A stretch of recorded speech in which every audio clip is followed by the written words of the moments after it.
You're about to watch another exciting episode of the Dungeon Run, but did you know that you can actually be part of the adventure?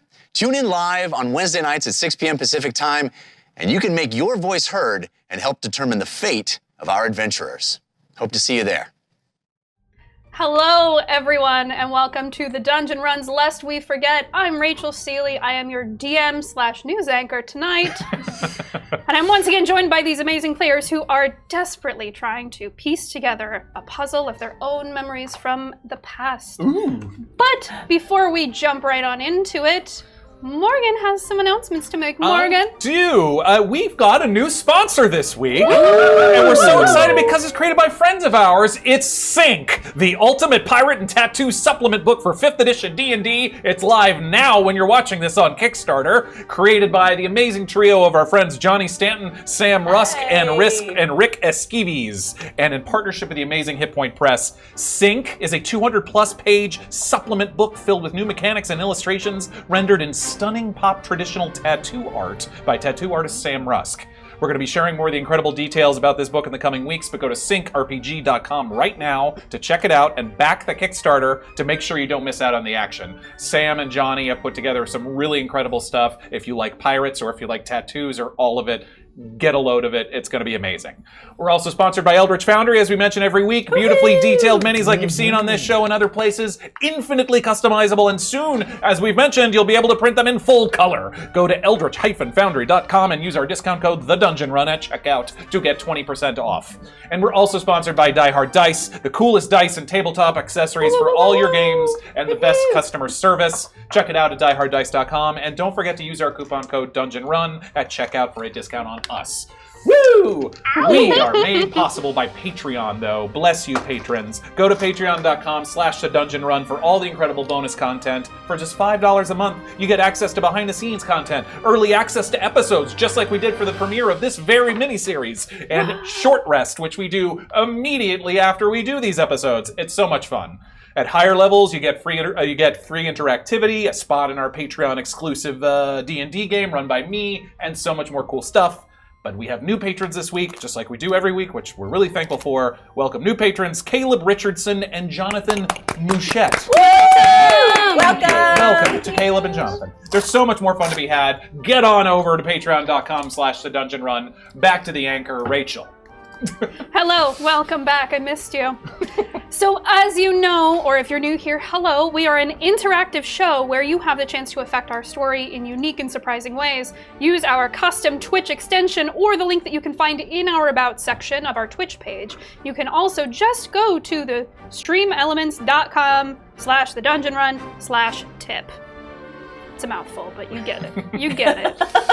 So there's two ways you can help or challenge our players. You can choose to give advantage or disadvantage for any player or the DM.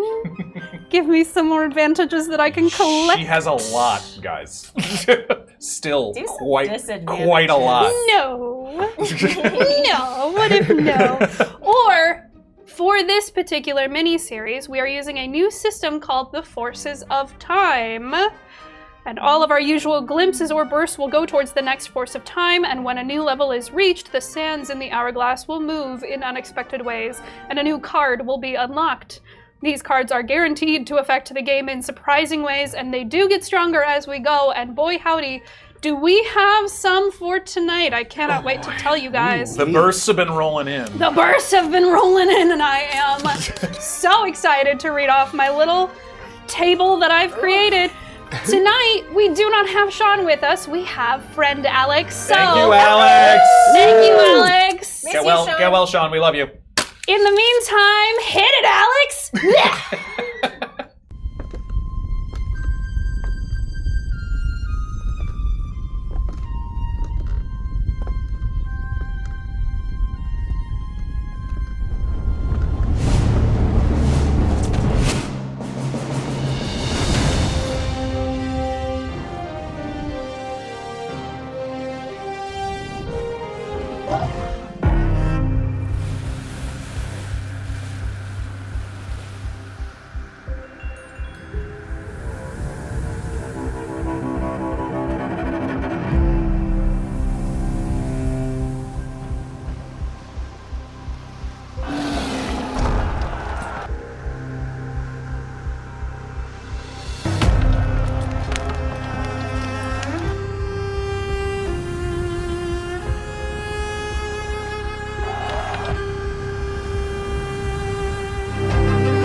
Welcome back to Lest We Forget. Now at the top of every show, I do this thing where I ask one of my players to give me a recap, and if they do a good enough job, which they usually do, you get advantage on one roll during this game. Don't let us down, Morgan. Okay. Morgan, you doing it? Okay. Yes, I have volunteered as tribute today. Okay, read some notes for me. I hope you took good ones. I did. Okay, so we woke up yesterday morning. We woke up on a cliff where apparently we are dead. We woke up with our skin dry and our hair salty and our eyes shock white in a very upsetting display.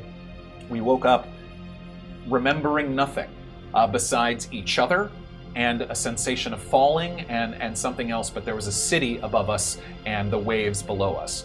We climbed up the wall to the city where we discovered that the city was occupied by sentient undead, including just full-on skeletons walking around.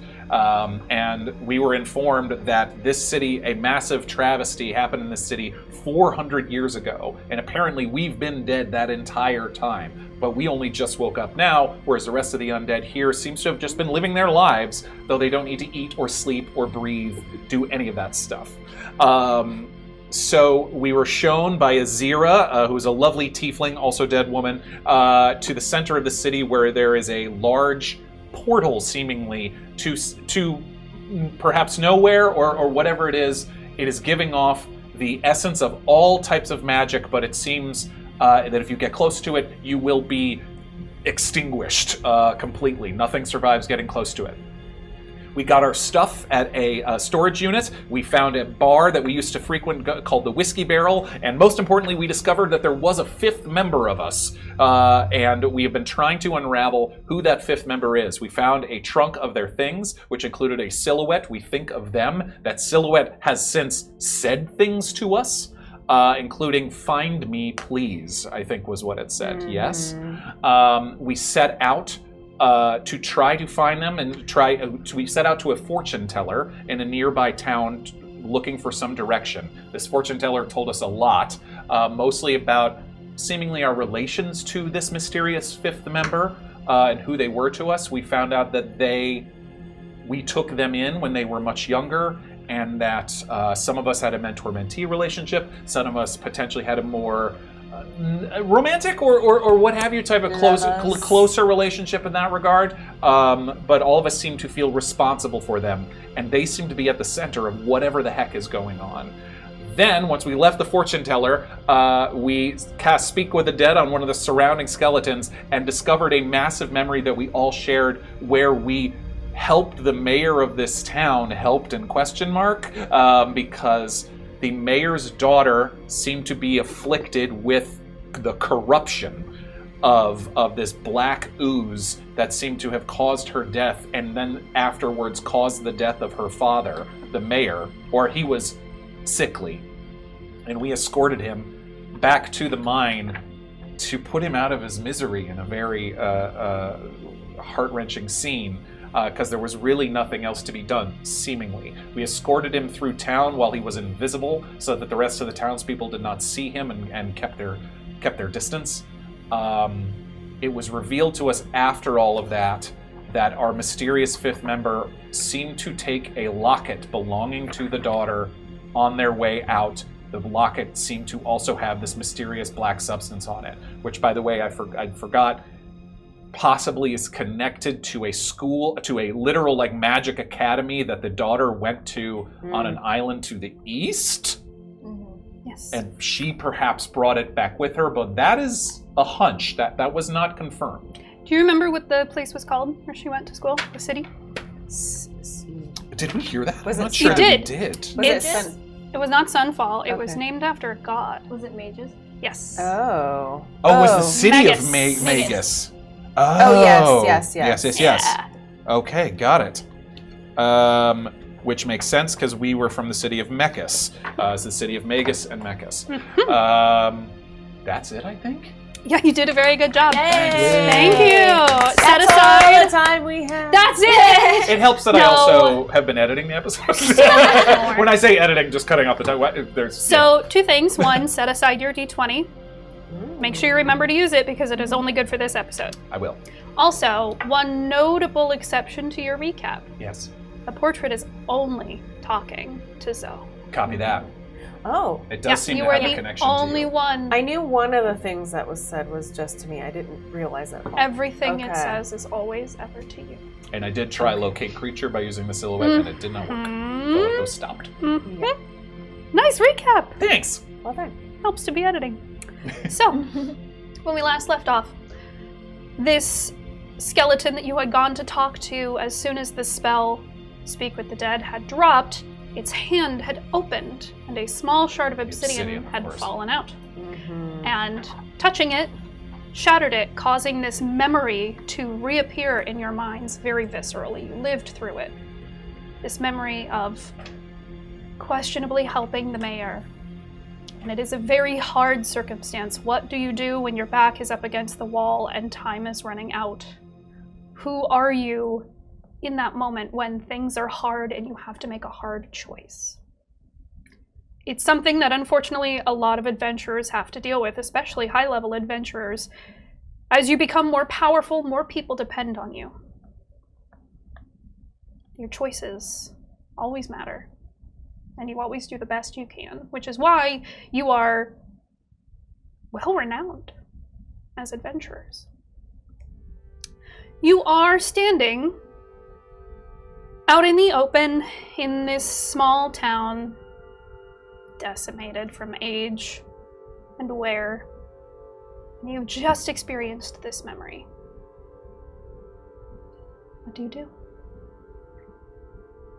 Wow. We all saw the same thing, right? I think so. Mm-hmm. Yeah. That was a new one. That was... It was the first time we ever had it Shared. together. Yeah, Mhm. shared memory. Could you see the fifth? No. No, like a painting that's been scratched out in one spot or something. I felt like that substance or whatever it was, it felt like, and maybe I'm just going off of because we just left the fortune teller too, but it felt like the start of something. Yeah. Mm-hmm. It worried me that we left it in the cave, in the mine. What else could we have done? I I really know. wanted to try to catch it on fire, see if we could burn it up. Oh, I did, didn't I? We tried, right? Mhm. Yes. And it didn't. It didn't catch. Well, How to get rid of it? It doesn't seem good. Well, at least we caved in the mine, so hopefully that would discourage others from that going in there. That was the idea, that we caved it in, but now it leaves me wondering, do we need to check on it? I was just thinking the same thing. Yeah. We are in the town proper. Mhm. If you take a second to get your bearings, We could figure out the direction. you'll realize where the direction is. You'll realize you're almost directly across from where the mayor had lived. Is the house standing still? Yeah. It's pretty ruined. There's some tattered remains of a cornflower blue curtain in the window. Do we want to see who the current mayor is? I don't think there's anybody here. I think. You haven't seen anyone walking, moving. Hello? Yeah, Your voice echoes. this is far from the blast radius. Yeah. Mhm. Okay, let's, I guess, check out the mine, but also investigate what might have happened here. We can do a quick once over on the town and then head up to the mine. Yeah. Yeah, I'd like to investigate the town. And Yeah, we can see- split up a little bit. I mean, Yeah. some people, I know you mentioned like a post office and, There's a little grocer. yeah, and maybe I want to look inside the mayor's house. take the mayor's Wait, house. I'll go to the. Are yeah. we right next to the mine still? No, the mine. No, You're The still mine is back in in the the town. town. The mine is Oh. like up here in the hills. We'll do the Because town first and then. the mine. I'm not sure, but I think I can maybe if we wanted to watch over it to make sure that nobody goes in there, I could cast Glyph of Warding. That's a very good idea. Yeah, Yeah, make sure that. yeah, I think that'd be great. It takes 1 hour to cast, so it's going to take sounds me. worth it though when we head up there. Okay. So Let's what do goes on when I because I've never cast this before. Mhm. What goes on long term while this is happening? Do I have to be like standing there so like I'm away Yeah. from everybody? Basically, what you're doing, and it can always change depending on the player. What I imagine when you're creating a glyph is that you have some kind of chalk or something, and using these ingredients, you're rubbing them into your palm, disintegrating them, and the magic that you are casting is eating them up so that there's nothing left in your hand. But you would take this chalk, and up in the mines, you would be drawing this actual all glyph. the way around. Yes. Yeah. Mhm. Yeah. Okay. But Yeah. yeah, that's an excellent idea. Let's peruse the town real fast and then head up to the map. Anyone who wants to look around the town, make some investigation checks. Y'all. Outside of the box. Yeah. Oh no. 19 for me. You know, I'm gonna re-roll that one. Okay, yeah. I'm gonna use my lucky feat because that was a nat 1. You might be good at investigation. Did you want to? I'll. I mean, but aren't I going to the cave? We're gonna do the night 10, then we'll go to the cave together. Gotcha. Oh, okay. I thought I was going Because the on my cave's own. like an hour walk or something, Yeah. or a couple hours. Yeah, it's a ways away. Oh. Ooh. Investigation, you say? Mhm. 26. 16. 25. Okay. My 19 isn't that cool. I'm so sorry. It's so cool. It's so great. 19 It's so cool that Don't that's sell the yourself short. lowest. Yeah. It's cool that that's the lowest number. Looking around the town, you really don't find much. It's pretty desolate here. There's not a lot remaining. You find some scattered skeletons. It's very clear that no one has lived here in any sense of the word living for a very long time. Who was checking the mayor's house? Me. Definitely Rivers. You, in his bedroom, you're about to leave, and then you go, oh, I didn't look under the bed. Oh, no. And when you go and lift these moth-eaten covers up, and when you look under the bed, you see a tiny little chest. It's not covered in goop, is it? It is not covered in goop. I'm gonna grab it. Okay. You, Do you sense anything? do you open the chest? I wanna do like a little check on it to make sure nothing is like, before I open it, like it's not. I don't have like. What are you looking for? Traps Traps, or, magic. or magic. You know? Maybe a quick perception check on it first. Yeah, because I'm not proficient in. Oh my dear. Yeah, don't use that. Oh my dear She's lord. just not proficient. Don't use that. I'm gonna use. Does she have advantage? I'm gonna use another one of my advantages. How many does she have left? Well, I also have my lucky feat. You do. Oh, okay. Are you using So- specifically lucky? I used lucky last time. I am now using one of my advantages, so I'm down to 3. Who is this one from? Oh wait, but this is one of your lucky advantages. No, I used that Oh, last time. apologies. This is- So here's the thing. Yes. You have an advantage from City Racing Girl, Ooh! but that advantage was countered by Lincoln Break with a disadvantage. Oh! Oh my god! So the roll stands. Wait, what? I had 4 advantages last time, but then I got 1 disadvantage. Yeah, yes. So you will work through if you might perhaps have other disadvantages as well. You but just work through them at the same time. Correct. So my nat 1 stands. Correct. Unless you want to try and use another advantage that someone didn't. Lincoln Break. We gonna have a word. I guess my nat 1 stands, and I try to open it. I try to look for things. Mm-hmm. Anything that looks off on this chest. It's and- dark under the bed. You grab it, you shake it a little bit, and you hear something clattering around inside. It's a chest. Great, I'm gonna open it. It is locked. There's like a giant padlock on the front, but you go to open it, and you're like, "Where's the open?" And you look down, and there's very clearly a large padlock on the front of it. Well, It's small enough that you can just pick it up. I'll just walk it down. Okay. I'll walk it back to the group. We don't have any I'm robes like- in the party. Look what I found under the bed of the mayor's house. Oh. All right. And it's just about that size, like a small, like little. Oh. I can't open it. Can any of us open it? Perhaps we should try to open I mean, maybe we should just let Rusty break it, but that might damage what's inside. Yeah. It looks quite old and but short of- valuable. Yeah, sure. Everyone else Blasting it? can make a perception check on it if you're, Okay. if Sure. you're looking. Okay. Why not? Oh, well. Any advantages? 15 for me. Just 10 for me. So. It would be so funny if you didn't open it. Let's see. For you, you have an advantage from Breba that was also countered by Lincoln Break. Lincoln Break! Thanks, Brava. Break. Lincoln Break. Making their You know presence what? known. You guys just went through a 13. very harrowing experience. It's We're shook. reasonable. Yeah, Yeah, we we're are all shook. Yeah. I do have thieves' tools, so Thank Yes! goodness. Thank goodness so somebody does. I will try and pick that lock. Okay. Make me a sleight of hand check. All right, come on. Okay, my boy. Let's go. The detective's on it. The real big bad was a lock the whole 18. time. All right. 18. All right. Oh, Yeah. It takes you a minute of fiddling, Fiddle. and then you feel like there's a you're very experienced with locks, just kind of collecting them and testing yourself on how to open them. It's a thing to learn, it's a skill.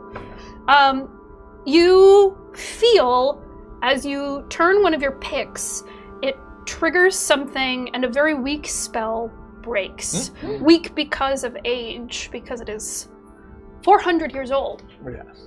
And the lock pops open, and as the lid falls, you all notice the paper that was stuck on the top falls because no one rolled very well at Oh, no! perception. There's paper on it? There's a paper on it. There's a little small folded up thing on an envelope on the back. So the lid's one of those that's shaped like this, and it's like got some sides, and it was stuck right there on the back. When it falls down, you can pick it up and look at it, and it just says, "To my adventurers, thank you for the hard choice that you made, Dina." Oh. And inside, can you pass this to Ify since Huh. you opened it? You find this item. Oh my goodness. Bait cutter shears. The blades of these pruning shears bear many nicks and dents, but still cut cleanly. The shear functions as a magic dagger. The weapon has the following properties. Ever sharp, when you hit an attack using the shears, the target takes an extra d6 force damage.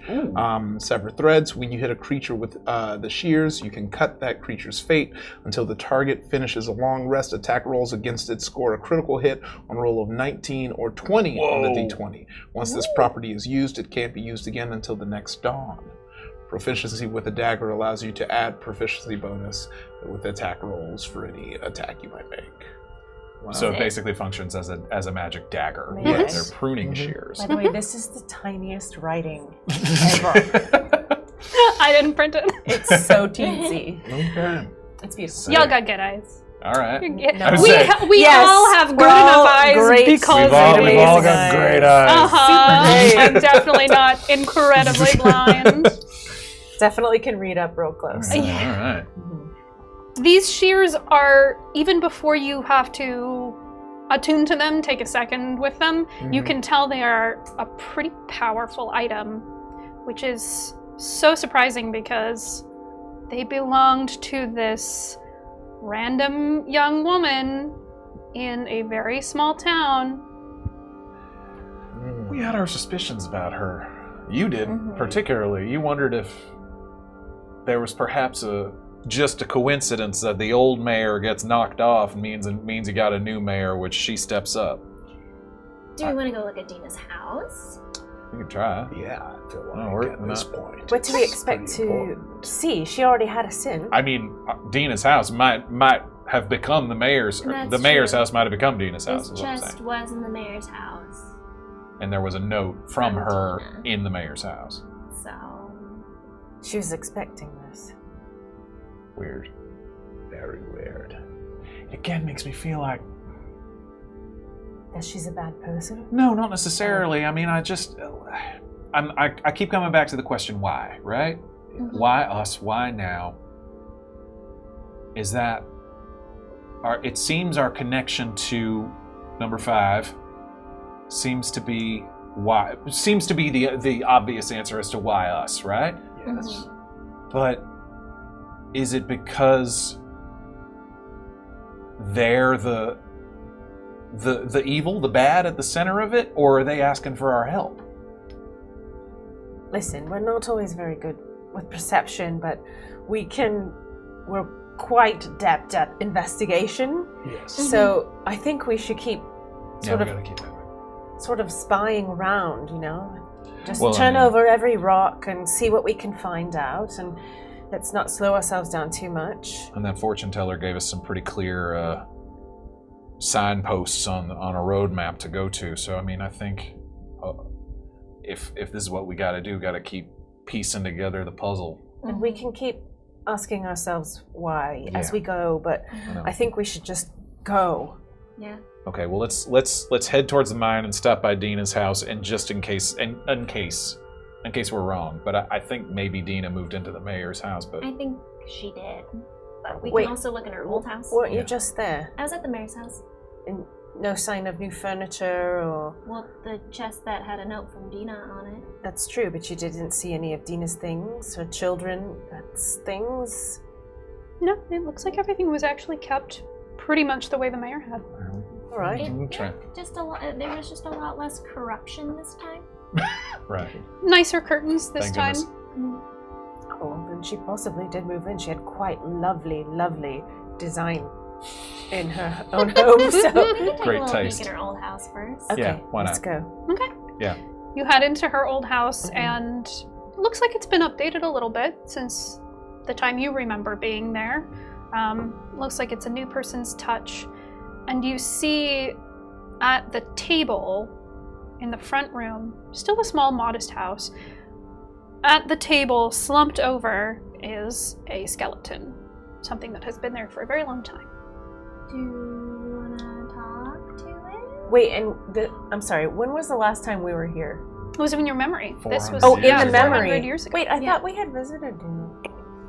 You did, in the did. memory. We It did. was the memory? Yeah, Yeah. that was the memory. You Yeah. guys, that memory was long. That was a long, long memory. As soon as that obsidian shard broke, you were in the memory. Oh my gosh. Okay, The only apologies. thing that happened. Yes. The only thing that happened was in real time was the chat with the fortune teller. And Okay, then, okay, and then okay. we cast Speak with the Dead on the skeleton shortly after. The rest was the memory. Alright. So basically, the memories that you have are kind of like a play within a play. Uh-huh. Maybe that's why I named Maybe the that's- first episode Play Within a Play. It's going back and forth in time, essentially. All right. Did any of you see this skeleton person in that memory that we had?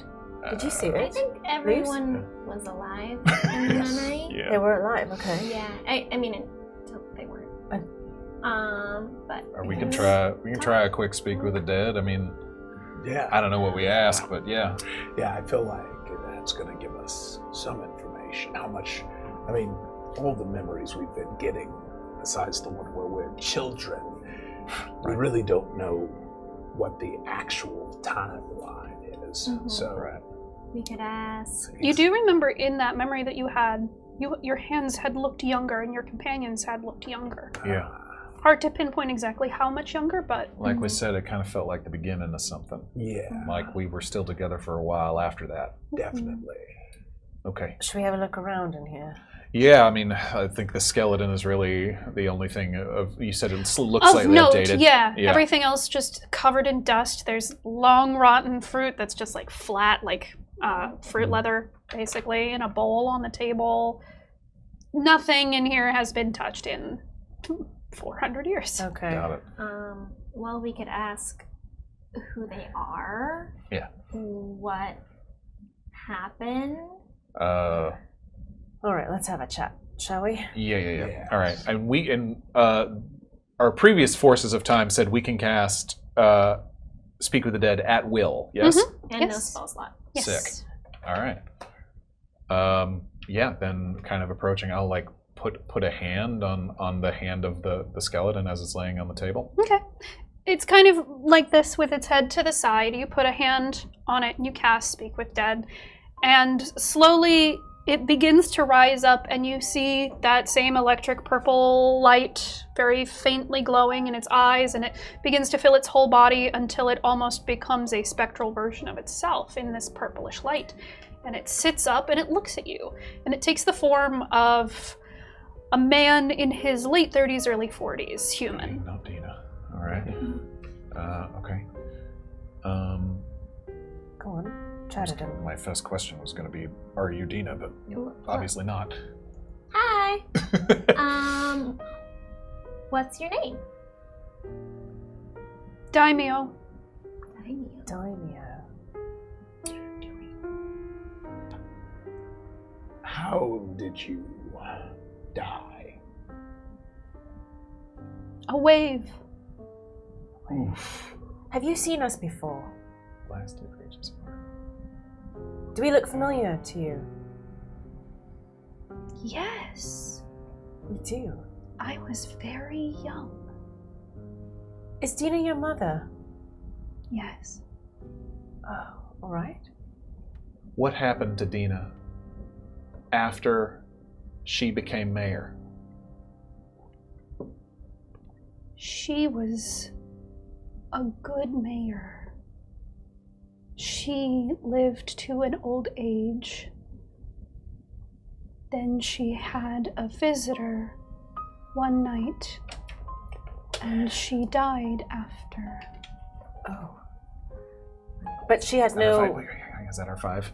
Oh, we only have 5 questions? Yeah. Oh, no! I'm so sorry! It's okay. I think that might That have might have been been your 5th. You asked his name. How did How he He knew died. Yeah, how he died, how he knew Dina. Or did we know? No, I just said he was... did he is recognize your mother? us? Did you recognize And us? then did you is Dina your recognize mother? us? And then what happened to Dina after she That became was mayor? Yes, That that was was 5. Okay. Shoot! The light begins to Gotta fade, get used to it. It's fine. and once again, they're just a skeleton, and all of their pieces just clatter to the floor. What he said was Dina was visited by someone, Mhm. and then she died shortly after. Mhm. Huh. Okay.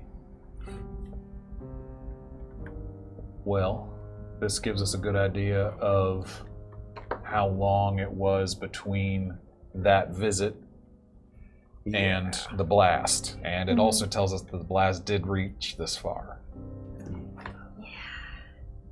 Does it? Or is it something else? There's obviously some sickness, but does that mean that the blast has reached here? That's what he said. He He said said a a wave. Oh, that's Killed what him. The it is. physical blast you saw the radius of. It was where all of that dead grass was, but the actual arcane Magic that or- came off Got of it, this got it. explosion, Right. you have no way of knowing Some type how of far energetic it went. wave Yeah. of some Yeah, sort.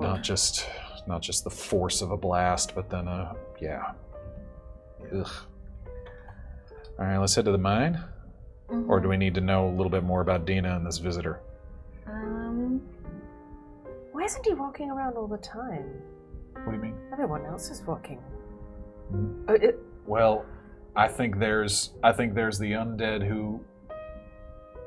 who survived or who are up walking around like us. And then there are the violent ones, and then there are just the dead. The undead don't last forever. Your Right. body is still decaying. Like It may it's pretty be sad. slower. yeah. I don't know if we should bury him or something. Put a sheet over him or something. He's home. It's true. Can everybody make me a perception check fast? Sure. Oh no. Not bad. Don't worry. Just a nat one. 30.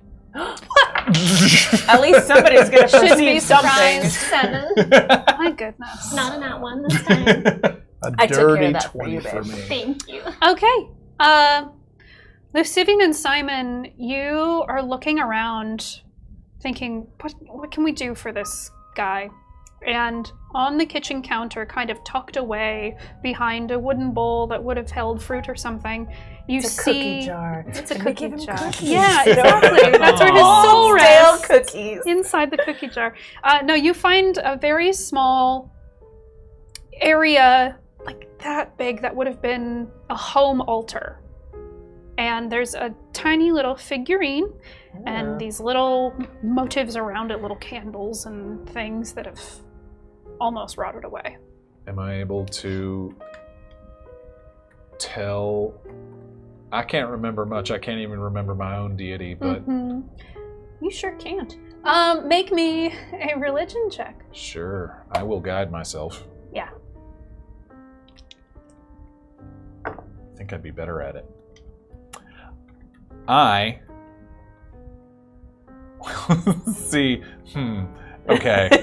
Because I also have a disadvantage from Lincoln Break. But no. Okay, that's fair. I will use my advantage to allow my religion to stand. I will use my advantage from Black Kakari and my disadvantage from Lincoln Break, which will free up my advantage that you gave me for doing the recap for later. That is but some D&D math but on right there. this roll, That's right. on this roll, it's a 10. Okay, I'm going to try and look into it too. Okay. As the bookish Please. artificer. You'd think I'd be better at religion. And no, that is I am also. That's going to be 7. Wow.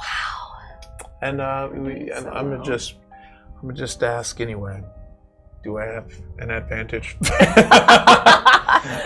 You do, and you also have a Yeah, disadvantage. that's what I thought. Yeah, let's go ahead and use that. All right, you have an advantage from the Black Akari, Mm-hmm. which was countered by a disadvantage from Lincoln Break. All right, Lincoln Break. Lincoln Break. Yes, I You were love Lincoln, it. their presence Serving. known. So here is what you know. You don't know this particular god very well, which makes sense because you cannot remember much right now. You know that it is a woman.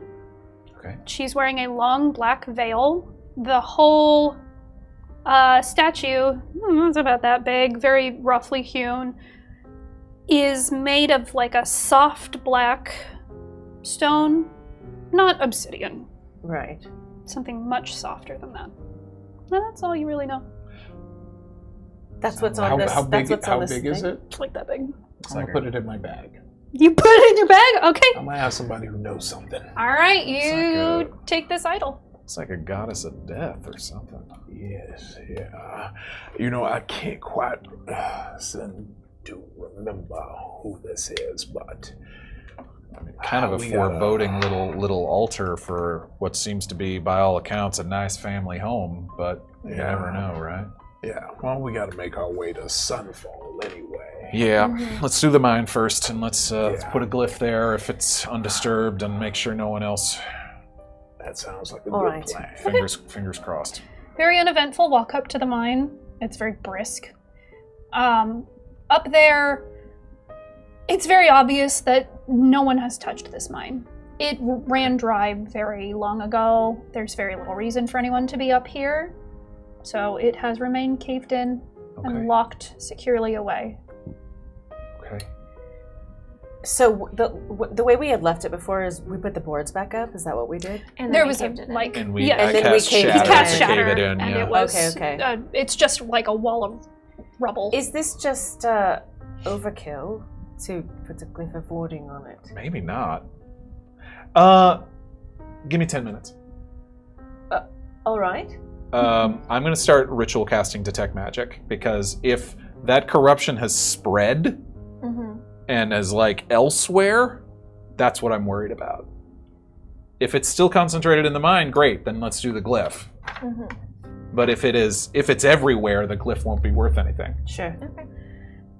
Okay. All right. So I'll sit down, and again, like sitting in the grass and sitting next to a tree on this hill near the entrance of this mine, just sort of looking out. I still don't even really know. I'm just sort of praying by instinct and start a ritual to detect magic. You do still feel this connection to your god, but it is still so weak that privately you think something must be wrong there. And it goes beyond not remembering who it is. You can still pray to a god without remembering who they are. Yeah. Okay. But you do still, it's so faint. not at all the power that you seem to remember funneling in. You used to have a very strong connection to your god, and you just, for whatever reason, don't anymore. I think, like Rivers and I talked about, I think in the absence of a figure or something that I can actually remember or picture, I think I just pray to the tree and pray to the dirt and pray to the grass. And that, because that seems to be the thing that connects him most, or feels the most right. You have to concentrate on this spell, and you close your eyes to concentrate on it, because this is a longer casting time, correct? Just 10 minutes. 10 minutes? Yeah. So for 10 minutes, you were sitting here trying to funnel whatever magic you can gather. And this image comes to your mind of a sundial, and the progression of the sun as it moves. Time is always moving forward, and it is always progressing. And you do manage to cast this spell. You sense some form of magic in the cave you are unfamiliar with, and it has this acrid, sour milk taste in your mouth. Ugh. Yeah, it's pretty nasty, but it doesn't feel overwhelming. It doesn't feel like whatever is in this cave has multiplied and spread. Okay. All right, well, it doesn't feel like it's like seeped into the groundwater or anything. It's there. I can taste it. Ugh. I have a question. When we were in there, did you guys see that we saw some obsidian in there, right? Yeah, like a very thin vein that looked like it was almost depleted. Okay, so they had mined obsidian in there. Obsidian, if I recall, is quite powerful and can hold a lot of energy. Yes, we all know this. So if it's been mined from here, and there's this black, sticky stuff, maybe the magic isn't here anymore, but it's been carried away, and that is how it spread. Oh. So do we look for people who have obsidian or something? Maybe they don't even know. Maybe they've put it on a piece of jewelry and did not know that it's actually quite powerful. You might be onto something there. Aren't we carrying a piece of obsidian? We are. Right. So, what do we want to do about that? But that obsidian didn't shatter.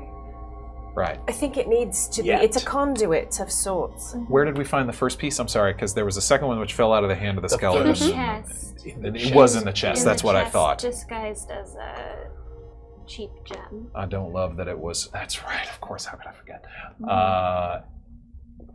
I don't love that it was among their things. Yes, I know, right? Well, what do you suggest, Luce? It's just a theory. I don't. I mean, better that we have it than somebody else, but Yeah. treat do it you with care. want to, I don't know, detect magic on that? Sure. Yeah. All right. With still concentrating on detect magic, I'll look Think at. I Yeah, have you that, pull yeah. out the piece of obsidian, and is there anything radiating off of it?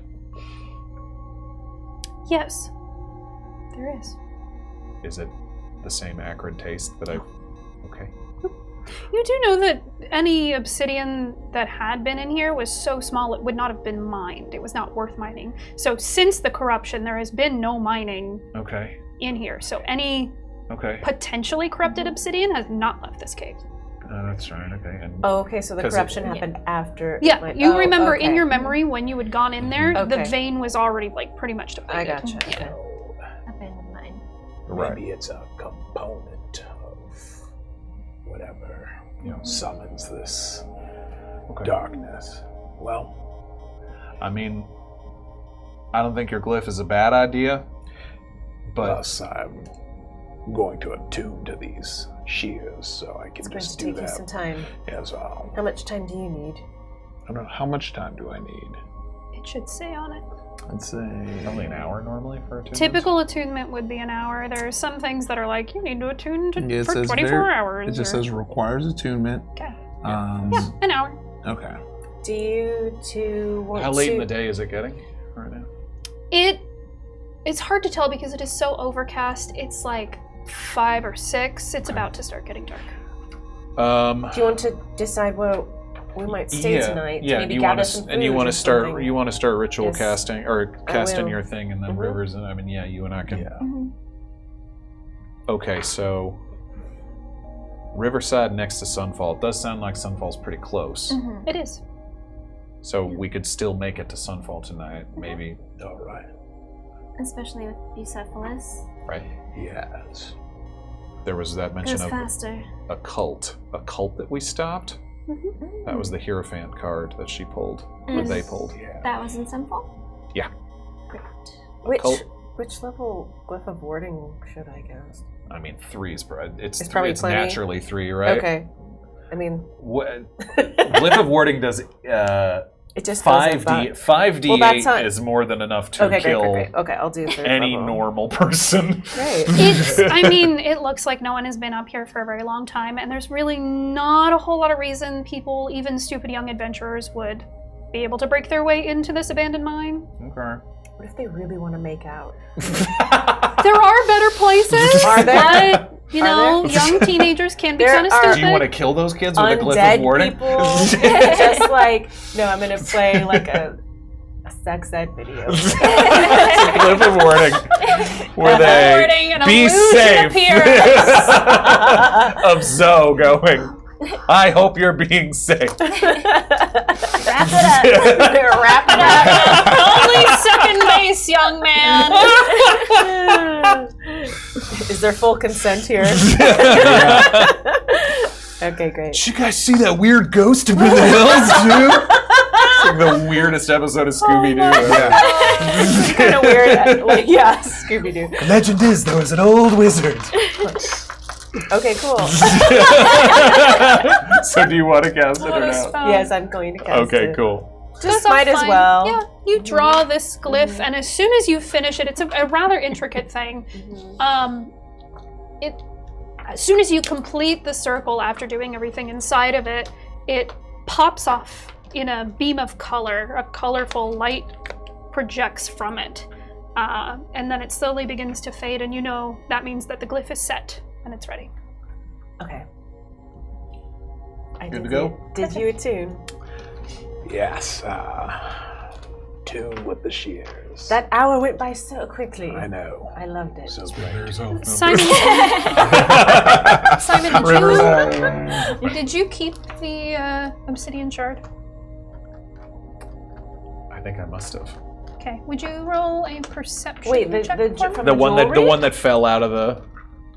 The only one that you have that isn't shattered. Oh, Which then. is the one that was... I think she had it, and so if I cast detect magic on it, I don't think I took it from her. Okay, you would have given it back? Yes. Okay. Did you put it away then?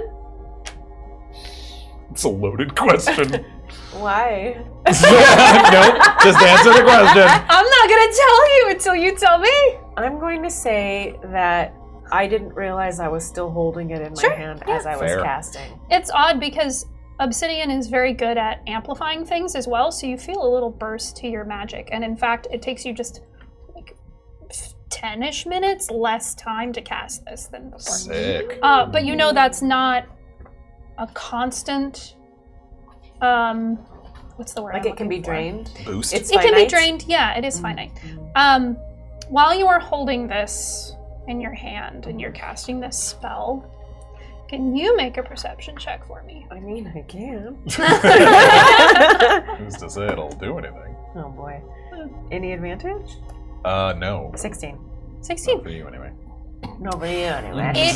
It feels You've warm been using yours. in your hand, and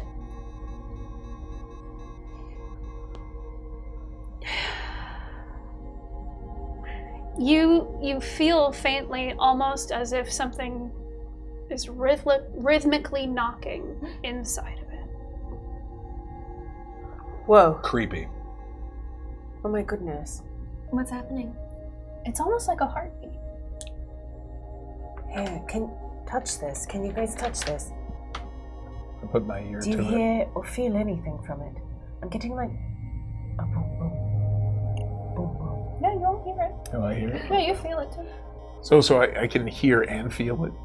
And here's like a But heartbeat. it just started. It's rhythmic like a heartbeat. Okay, but But it does just. it feel like does it sound like a knocking or a, like? Yes and no. You're not entirely sure what it is. It's hard to pinpoint. That- Also because it is muffled inside of whatever. Not to this be is. that guy, but Yeah. you did say it gave off a slight magic feel to it. Did it give off any particular school? No. Okay. That is crazy. Yeah, That's It just started. I still had it in my hand when I was Yeah. casting my glyph. What? Is it a bad idea to break it in half? Would that release it, or does it just shatter when something Well, do you want? happens? So you're. Because it can There's trap kind of no things. going back from that decision. It's appealing. I agree. Do you think the fortune teller would know anything about this, or someone else? I don't know. Nobody else is around. I don't know quite enough about this, but I don't want to go just breaking it. I know. I don't. Yeah. If it is something alive, I don't want to let it out. It quiets down, Oh, and now it's a cold it's gone. lump. But maybe it was activated by that magic you cast. That's possible. Rivers is gonna lean forward and go, "Hello," and like put her ear up to it to see if It's quiet, but you do notice it's starting to rain again, and it is getting dark.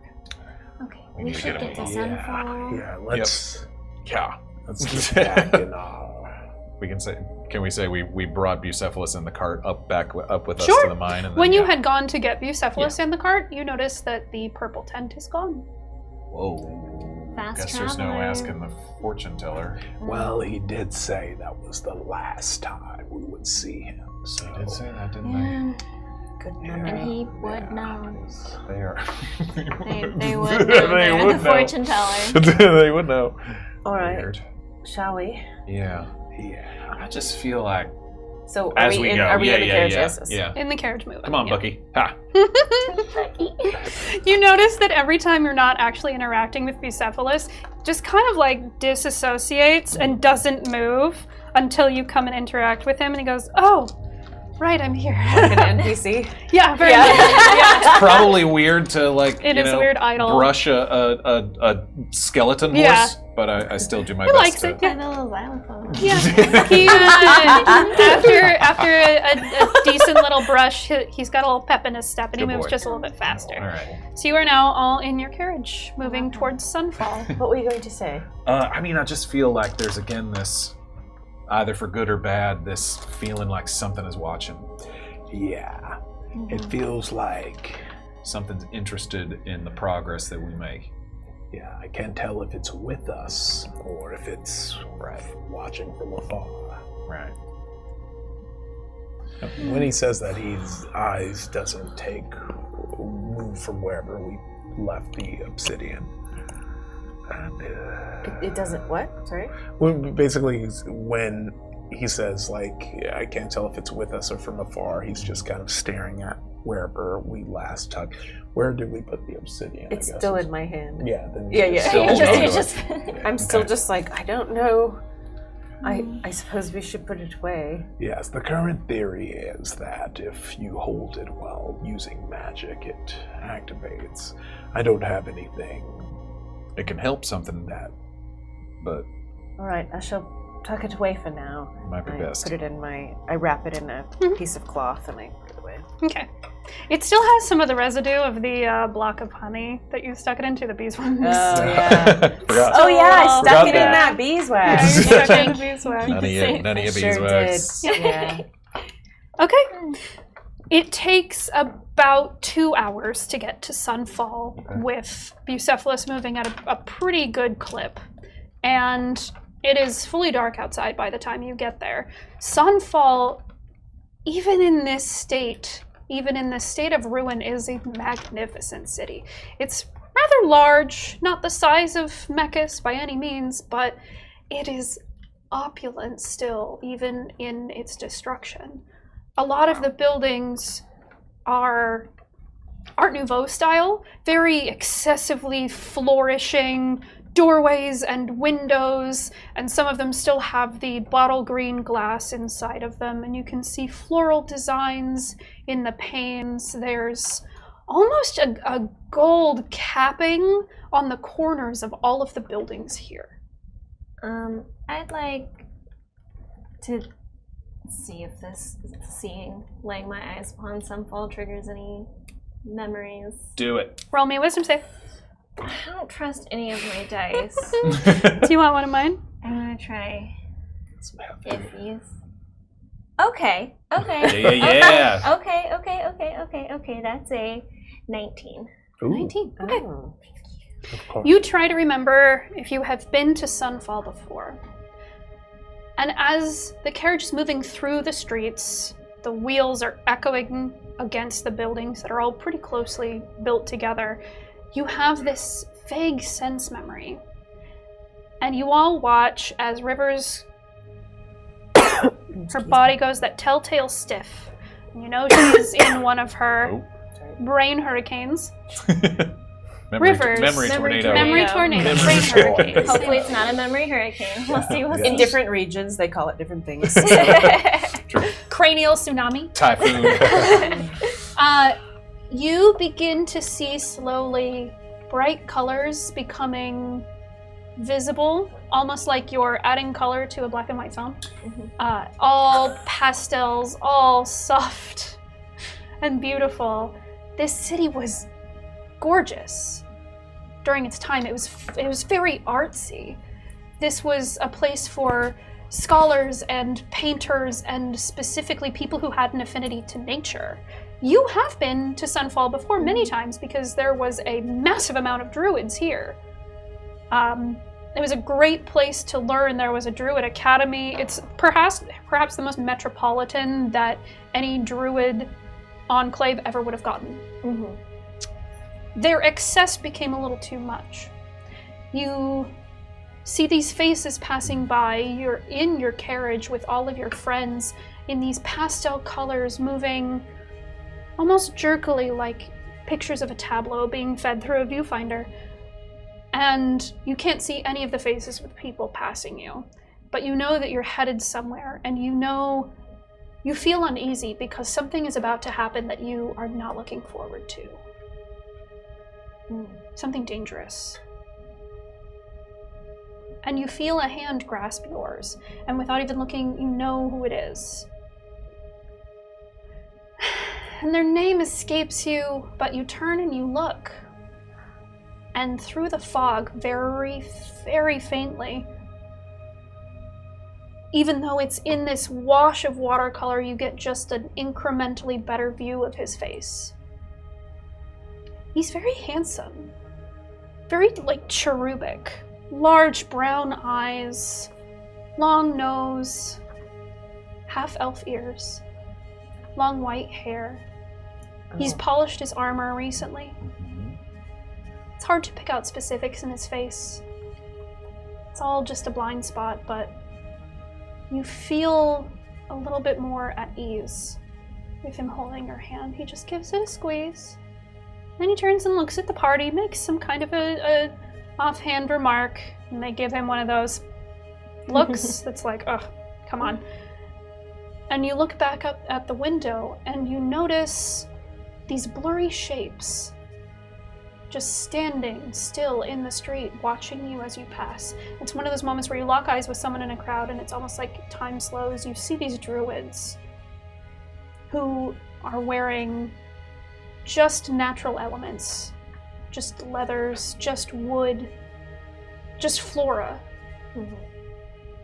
And there's something about them that seems menacing. You can't put your finger on what it is. But you know part of that is why you are here. And all of the colors begin to fade again until you're back in your own body and you feel the need to crack your back, twist around, and you all see her drop out of this fugue state. You all right? Yes. Obviously we've been here before, but I think the cult may have been druids, and I saw his face. I saw his face, kind of. Okay. It was very handsome. And he had big brown eyes and half elf ears and Half elf, all right. And white hair. I think we'd seen the white hair. His long white hair. Did you know him? We all knew him. Oh, are we talking? Sorry, are we talking about the fifth? Yeah. Oh, Yeah. oh, shoot. Okay, I'm sorry. I thought we were talking about something else. Sorry. You're fine. This is what happens when I take notes. I'm like half listening, and then I'm like, shoot. I'm sure none of us can relate to that. Yeah. Sorry about that. Yes. Oh my goodness. Yes. And I think the memory was specifically us coming. I don't know. We were going to do something dangerous, and Yeah, I'll remind us that what the fortune teller said about this place was we stopped, I think, a cult. Exactly. That- And that's why I brought this. And I pull out the idol, and I try and I hold it out in front of me to look at it to see if I remember it being connected to the cult in any way by looking. But then before I do it, wait 1 second. What did the cult members look like? Do you remember? they looked. Why I don't know for sure if it was the cult or not, but there were some menacing-looking druids. Okay, what color were their robes? They were mostly in just very natural fabrics and Okay. Do you leather. remember what it was Fermina had said? Yes. Greed and power in disguise, Mm-hmm. and a mention of Mechus. I just wrote down Mechus the god. I don't think I. I remember it being their gods were against. They didn't like Mechus because they didn't like the god that we believed in. That makes sense. Why a druid would. That triggers your memory a little bit further. Fermina had told you the druids in this particular enclave had gone almost to the point of being zealots. They believed that Mechus, the god Mechus, who is a god of mechanics and technological progression, was the antithesis of everything that they stood for. Okay. Nature, the natural world, healing, that kind of a thing. But they took their devotion to that ideal to such an extreme that it was causing harm. Got it. So it was Extremists. druid extremists. Evil hippies. sorry.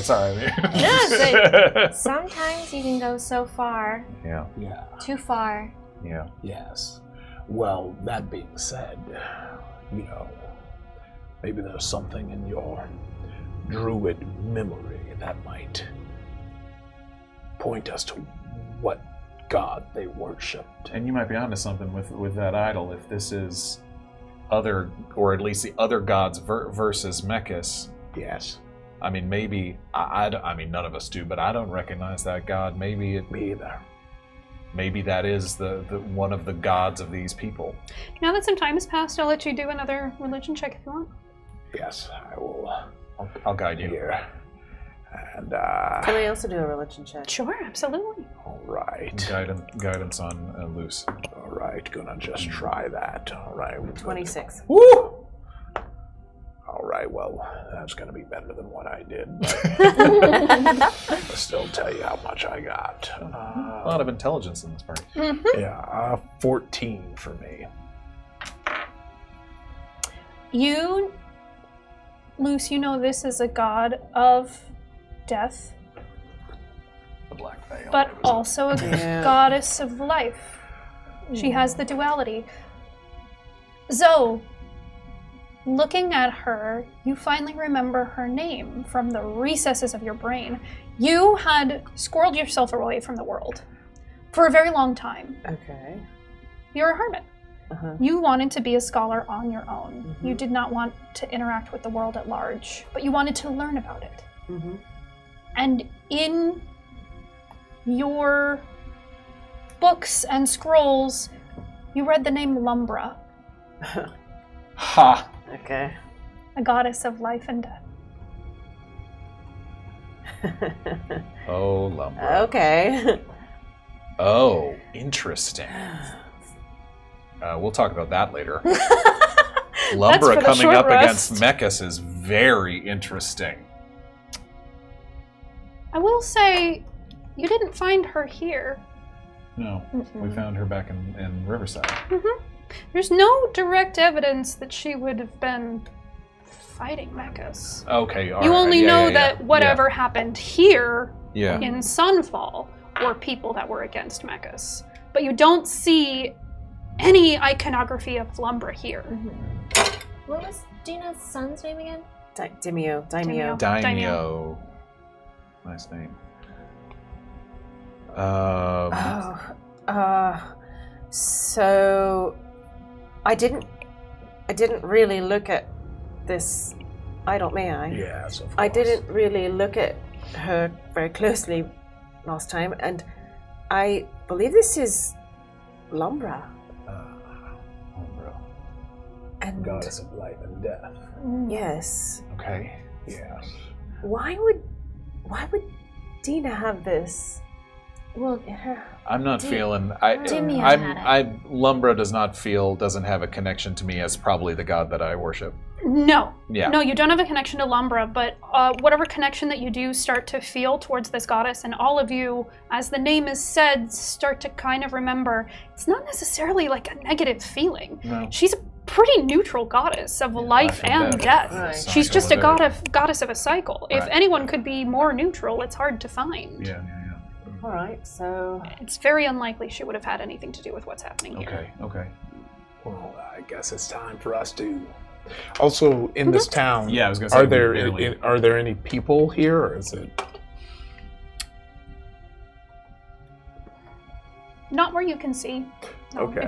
If you take a look around, if you listen, you can't see anyone. Okay. But these druids, I mean, also what Parmeni said was this: what happened in this town had something to do with greed, and looking around at all the opulence that you described. I mean, there certainly feels like there's a fair Yes. amount of greed running through this place. Definitely. It's very clear that whoever was in this town, they were well off and wanted everyone to know. So I think I'm going to do some investigating. Yeah, maybe it's just me, but I think the first thing I'm looking for is a temple of Mechas, or if there's any kind of like religious. yeah. Yeah. It seems to be a kind of battle of beliefs. So yeah, maybe that's what unless something else jumps out at our first arrival. Well, I will say at this point, you have determined to keep an eye out for this. Conveniently, Bucephalus stops. Almost as if on autopilot, like this is a place that you have stopped many times before. Good boy. Outside of the carriage, you see a sign hanging by one single open chain off to the side. It says the Twisted Grape, Twisted Grape. and it's very rusty, but underneath it says Inn and Tavern. Oh wait, it's late. it is late, but is this? Do you think this is where our house was that you remembered? Well, this is, as a metropolis of sorts. I can't guarantee it, but we might as well look around. Right. When you look at the building, you do notice it is a brick building. And very long dead ivy coats the outside. It does look familiar. I think this might be our home. Did we run a tavern? we might have. I mean, we were at Enterprise and Folks, apparently. Yes. Let's go inside. Okay. All right. Okay. You all hop out of the carriage and Stay you here, step Bucky. to the door. And it is not locked. It's actually open just a little bit. You push the door open and it creaks. This isn't creepy at all. Not at all. And from the outside, just in the faint light that's coming out from the lanterns that are on your carriage, you see inside the building that you had seen. There's a big, beautiful fireplace over here with a big apron that people can sit around. It looks like there's a very old cauldron up on top of the fire where you would have been making stews and soups and food. Over to this side, there's a very long bar that angles off back to a storeroom where there are many barrels and things of very aged alcohol at this point. There are tables set up everywhere, now overturned, dusty with age, some broken chairs. And there are decorations all over the wall. I'll cast light so that I light up the room and let everyone take it in. I will cast incense. No, I'm just kidding. Let's sage that. We need to sage this place. Directly ahead of you, there is a staircase going up to the second floor. What are the decorations on the wall of? It's various odd trinkets from around the southern lands. You find travel posters, like painted watercolor travel posters of different locations. Anybody else think Chili's? My mind went straight to Chili's. No. A little classier. A little classier. I should know. Classier than Chili's. Fantasy Chili's. There are some, like... Sorry. Welcome to Chili's. There's some tragedy and comedy masks on the walls. There are scrolls that are from different cities and small towns that are like, thank you for your service to the Five Echoes. Here's a deed to the city. All like very performative things, not things that are like, Headshots. I own this city. Headshots all along the wall. No, you know what? There are some portraits. It looks like you maybe had an in-house portrait who would draw some of the regulars, but also some of the heroes that would come by, basically just to hang out with you. Is one of us an artist? Is there a portrait of us? Yeah. There is not. Why wouldn't we do that? I don't know. I was to say, are there any missing? Yes, it looks like there's a pretty large one above the fireplace that's gone. Like literally, like you can see the outline. Yeah, there's like dust. the dust outline. It's gone. I was gonna say, because of course there would be. Yeah, if we had an in-house I mean, portrait. Yeah. We would Taker. obviously be playing Artist. poker above the... Yeah. yeah, it's us like dogs playing poker. Yeah. Does this feel right to you? Well, I can tell you from my thought tornado that this is ours. It does feel that way. It does feel Yes. With your very high perception, You don't say. you notice among the very mundane spears, javelins, axes, maces, shields on the wall, one in particular that catches your eye. Oh. A bloodshed blade. Ooh. Okay.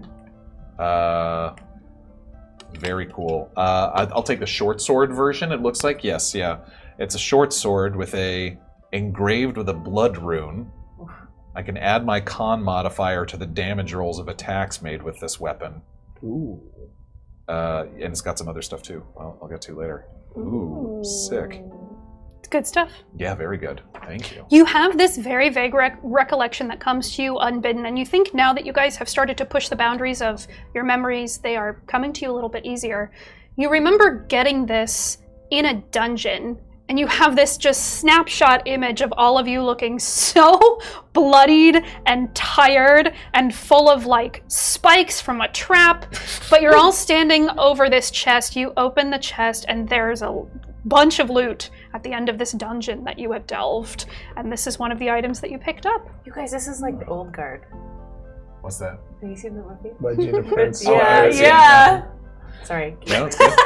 I just imagine, yes. Yes. We are that team. Wow. Okay. This is quite amazing.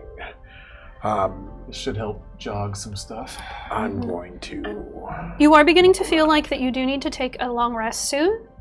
I'm gonna head upstairs. Just naturally, I feel like my body carries me upstairs, and I'm like, this is interesting, and I don't feel like it's creepy anymore. No, Yeah, it's yeah. not. It's so almost exciting. And so there's a particular door down the hall that calls your name. Not literally, but figuratively. Thank you for that. making it clear. Yeah. But you get this sense that that's my door. Yeah. Can you tell me what Zorhanna's room would have looked like?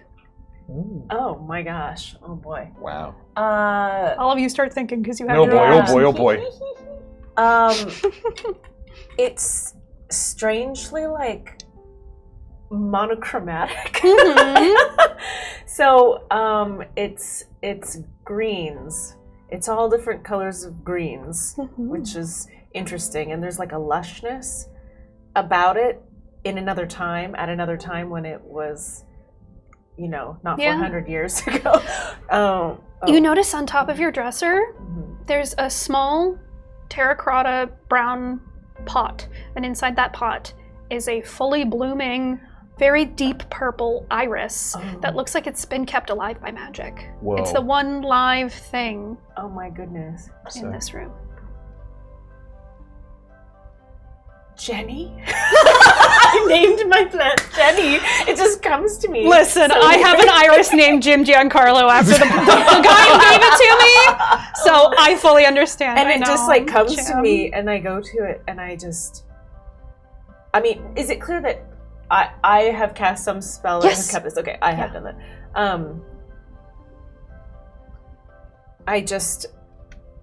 I absolutely know in that moment that there were good memories here, and it's dusty in here, but there are, like green velvet curtains that have been pulled. I pulled them to the side. They're quite dusty, so it's like, cloud comes off. Yeah, and there's a beautiful ornate green rug on the ground, on the floor, and there's like a vanity in the corner. That's where the terracotta pot with the purple iris is coming out of, and a beautiful bed with once cared for linens, and there's a fireplace on one side, and there's like a chair, a comfy chair, and then just books, so many books. The walls are made of books, of course. Yes. And Beautiful. I want to live here. As you bask in the beauty of your room and the comfort that comes in this surge of, oh my God, this is mine. What are the rest of you doing? Yeah, You hearing me squeal? Hear you cry out the name Jenny. Is someone there? Is everything all right? I think, I go up to my room and... Tell me what that looks like. It's extremely messy, just like a huge, work table covered in parts and blueprints, schematics, notes scribbled everywhere, different like magnifier kind of lenses that he was wearing, tools everywhere, the seats kind of pushed up, has a drawer that's filled with notes and letters and books just all around everywhere. The bed is just completely just kind of messed up, one pillow, and just like kind of like another just a locker, foot locker next to the bed that has even more just like oils and tinkering tools and such. And hold on. I think I'm gonna squeeze this. Let's see. I gotta. Yep. I am. I'm gonna see if this would make sense. Give me 1 second. If he giggles. It's the little Yeah. Oh yeah. And then in the corner, kind of like silently snoozing is my little homunculus servant, who's just kind of been waiting for me to come back. Oh no! And just like snoozing. I don't know if they've noticed me yet. I will say whatever power cell you used in them is probably deteriorated or depleted at this point, so you will need to charge him back up. Okay. But then he will be yours. There are two things that you notice in this room. All right. You go over to your bed to turn back the curtains, the comforter, and as you do, you notice this very familiar square of cloth sitting there. Red velvet. Whatever lining had been on it looks like it's been ripped off the side. This is incredibly old. But your baby blanket still survives somehow. It's like it used to be a bright crimson red, and it's now kind of a red if you squint. It's very old, but it is still there. And as you sit down on your bed and you hold that blanket, you look up, And there on your desk is a piece of paper that somehow stands out among the rest. It's half a piece of paper. It's been ripped. But it is half of the cipher for your journal. Incredible. Oh, I thought it was going to be an affirmation. You're good enough. You're smart enough. Live, laugh, love. It's wine o'clock somewhere. Yeah, I feel like upon seeing that, he like grabs, he's gripping onto his blanket and like runs up and like pulls out his notebook and sees like what he can kind of decipher using this half of the cipher. Okay. You begin to do that. It's going to take a very long time. Okay. So in the meantime, the two of you. I think Rivers is looking at all the things on the walls, and she's exploring. She'll make her way up. Yeah. And she, as if she's done this many, many times, it's part of her muscle memory. She walks up and goes to a door. Okay. You open that door. What does it look like inside? There are plants. There are plants everywhere. Some of them kept alive by magic. Some of them were not. Did you give me Jenny? Maybe I gave you Jenny. Nice. I'm gonna say yes. Okay.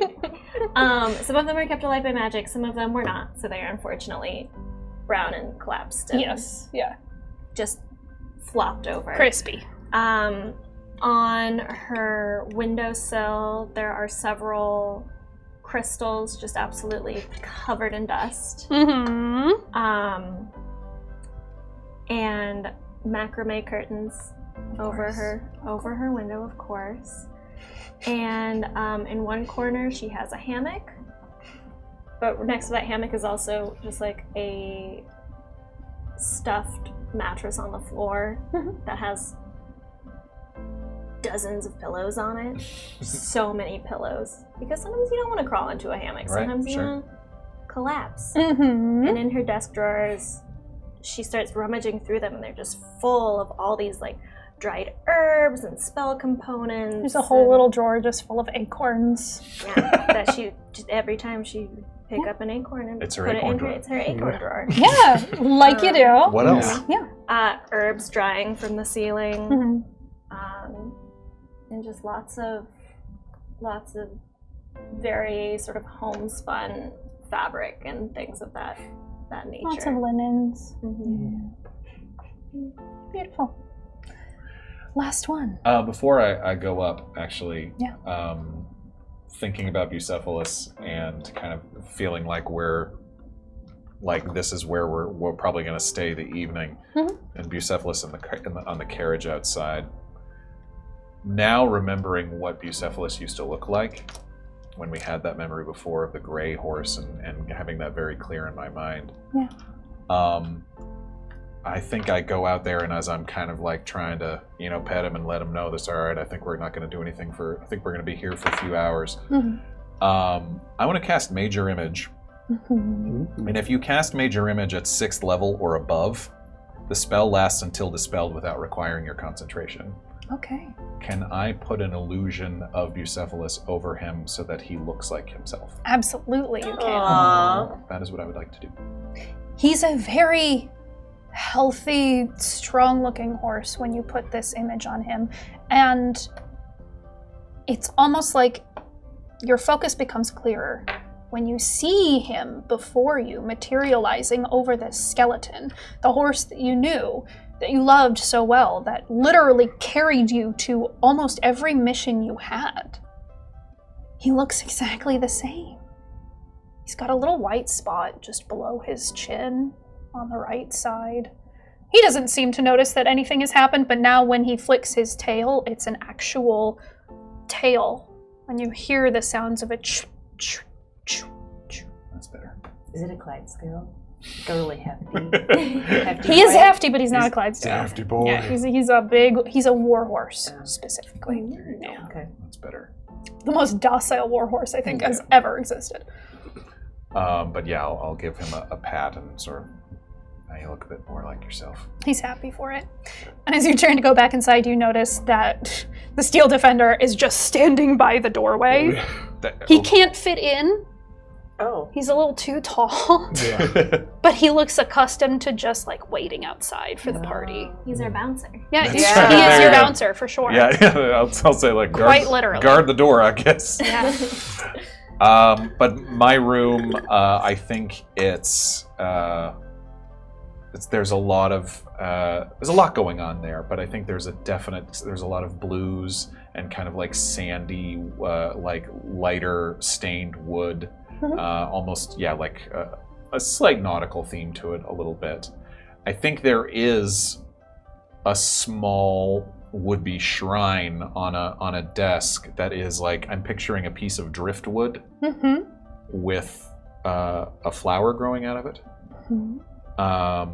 But I think there does seem to be a lot of repurposed objects, a lot of memories, he is a person who is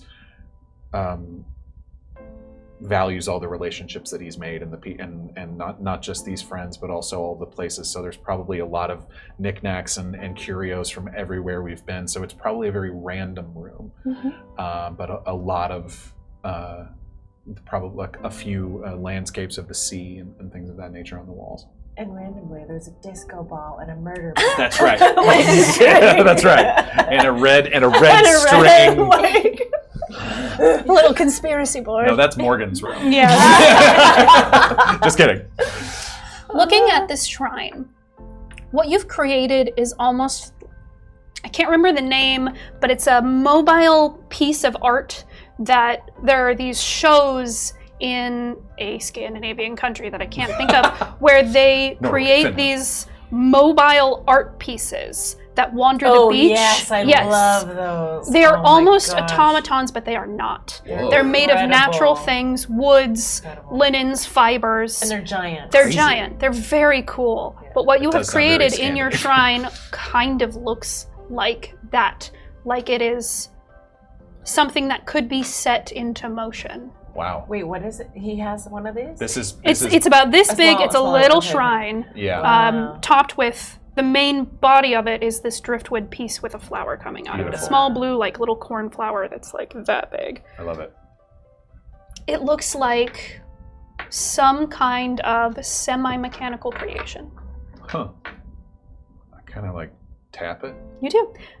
And the legs are done in this way that they begin to move. The thing itself doesn't move, but it is like one of those perpetual motion machines. Yeah. That's the word I was looking for. It's a perpetual motion machine. It starts to whir. These tiny, thin little pieces of wood that are on these gears keep turning over and over in a display that you created for your god. And as you sit there and you stare at it, my god, how could you ever have forgotten his name? Mechus. The god of progress. Of course, a politician with a good heart would be focused on progress. The progression of people. The evolution of people. Even with regards to technology. Yeah. What greater thing could you be focused on than the progression of your people? And I think I'm surprised by that, but also like seeing how I've chosen to marry like the natural with this idea of progress. And also thinking clearly of Lucyvian as well. I'm looking at this, I'm like, there's no way I made this by myself. I got some help. And just, yeah, it does all kind of feel right. Yeah. Almost unexpected. There had been a part of you that was wondering what god was it? And every time you heard a new god's name, you tried to almost fit it like clothing, but each one was just ill fit, a little too big, a little too small. Lumbra, not for you. There you are. Yeah. Mechus. As you all begin to get ready for your undead slumber, Well, your facsimile of a slumber. there's a fifth room, isn't there? There is a fifth room. I'm standing at the door of my room looking at the fifth door, and I bet the rest of us are too. River's head peeks out of her room, looking down the hall. There are several doors up here. It looks like some of these rooms are much smaller and they would have been rented out to people, but these much larger rooms are in one wing, and there is a fifth door. Y'all thinking what I'm thinking? Of course. Yes. I'm still tinkering with my notes. It's fine. A ghost says, no! Something Do not. just fell off camera. Like nobody's back there. I'll look at Rivers. I'm like, Is that their fifth? Who's our fifth? no. Yeah. They're here. Get out Are of they here! in the room with us It's right not now? time! Yes. Do you want to Sure. go look? Yeah. Okay. Is it just the two of you? No, I'm going. You're going? Zoe's Okay. with us. The three of you? I'll knock on. We're opening the fifth door, Luce. Yeah, y'all handle that. All right, we'll let you know. I'm on to something. All right. Okay. You turn the knob and open the door. Not to make a joke of it, but it's a very demure room. There's really not a whole... Very demure. Very classy. mindful. Very cutesy. It's not flashy. It's almost a melding of everyone else's style all put together. There are hundreds of books. However, they are not in shelves. They are just all over the place. All over the floor, half on top of the bed, on chairs, on tables, books everywhere, covering a vast variety of subjects. There are magical scrolls, there are magical components, there's a training dummy, and some slashes on the back wall that looks like maybe he might have missed a couple of times. The bed is messy, even to this day. The curtains on the window are very heavy and drawn for privacy, almost like blackout curtains. And there's a very simple desk off to the side, simple chair, little inkwell, some cutouts from paper, some half-finished silhouette portraits. Anything with a name. Make a perception check. Everyone in the room can make a perception check if you'd like, as you're looking around. I am going to use my advantage for this. 12. 19. 28. 12. You're almost overwhelmed by just the pure thought of, this is where he was. This is where he slept. This is where he would take his meals when he wanted to be alone. And that thought, there's some stumbling block that just makes it hard to continue beyond that thought. Rivers will just sit on his bed and like grab a pillow Yeah. and just take it all in. Yeah. With a 19, you are looking around the room and you see books covering a massive amount of subjects, some as wild as alternate planes of existence, and what little knowledge we have of that. Some of the natural world. There's some romance novels. There's some like trash fiction in there. Got some smut. Yeah, Hell it's still tame. It's still tame smut, but yeah, he does. He's a young man. If you open a book and you flip through some of the pages, you'll see there's these old stamps that are like metal clamps that you would take a page and you would clamp it, and it would leave an imprint of whatever stamp you had on it. An impression. And it says, it's this circle with a little bit of a laurel design, and inside it says property of TM. Okay. Got initials. Property of trademark. That's his name. How did you know? Oh my gosh, this is the beginning of trademarking. He invented it. He's rich. That's why he's not here. That's what it is. Yeah. Like I said, it's a tale of dreams. Intellectual Said- property was born. I don't need to adventure anymore. Bye. With your 26? 8? Or, yeah, 28. Right. Yeah. You find on a dummy in the corner of the room a very beautiful set of armor that does not look familiar from any of your flashbacks. This looks like it's something special.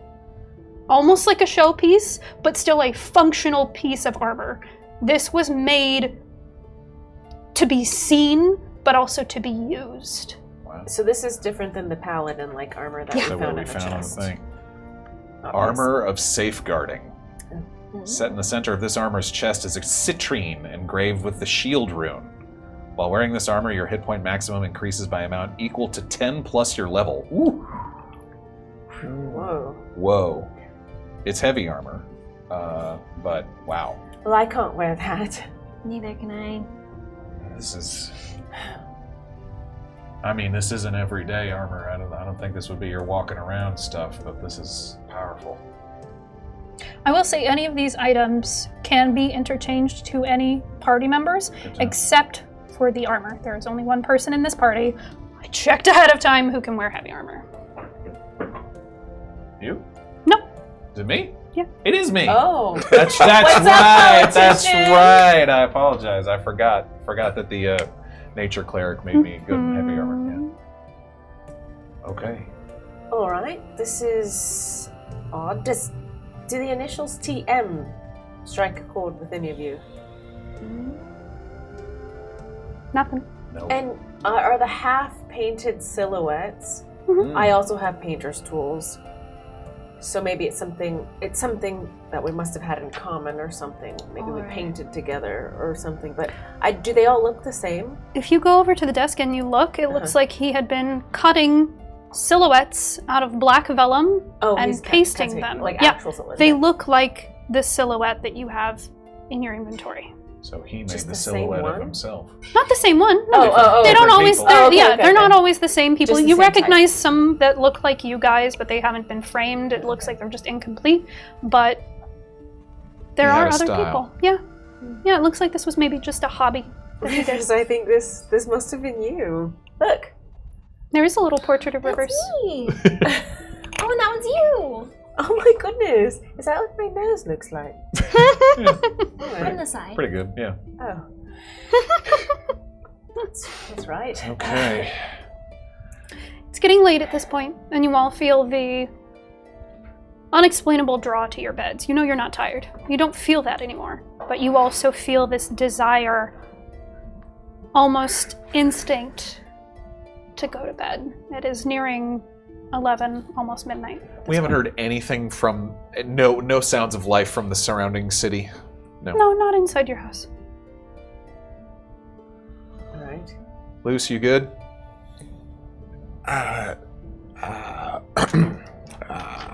Yes. I found a piece of the cipher I needed to translate my journal. So sorry. Did you find anything? Yeah, worth- we found some good stuff. Okay. We got initials of our fifth friend, TM. TM. Also found some armor and some other things. I think he tries to think on that. You know, he's been staring at the cipher and all the Mhm. letters and all the stuff. And so he kind of sits back and like looks at the books in front of him, tools, trying to remember that he's his mentor and like maybe this should jog his memories. And he looks down at his notes while thinking heavily on the letters TM and sees if he can recall anything about our missing friend. Oh boy. You have advantage. From Idaho Judd.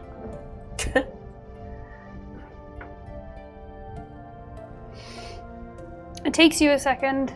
And perhaps it's just the nature of you having opened your mind to unlocking things that were so deeply hidden through your cryptex that the name comes to you.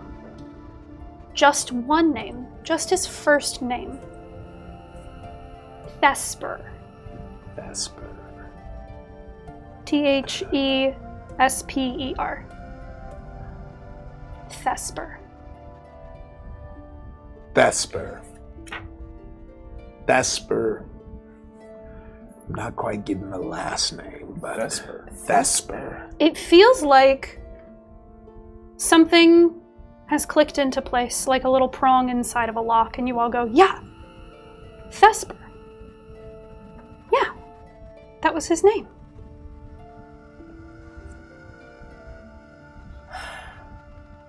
Well, that's a good name. Mm-hmm. Interesting. Vesper, are you here? Just thought I'd ask. Shall we Yeah. go to bed? Everyone's going to bed, huh? Yes. And guess. like finally seeing him for the first time, you like hear him open the door, and it's like all that cipher work's got my brain all mixed up. I'm gonna go ahead and work on the Steel Defender some more. Would you like some music while you work? Sure, why not? All right, what kind of music? Dealer's choice. Oh. So I'm going to cast Minor Illusion over the house because I remember all of a sudden probably that we can't sleep without a noise machine.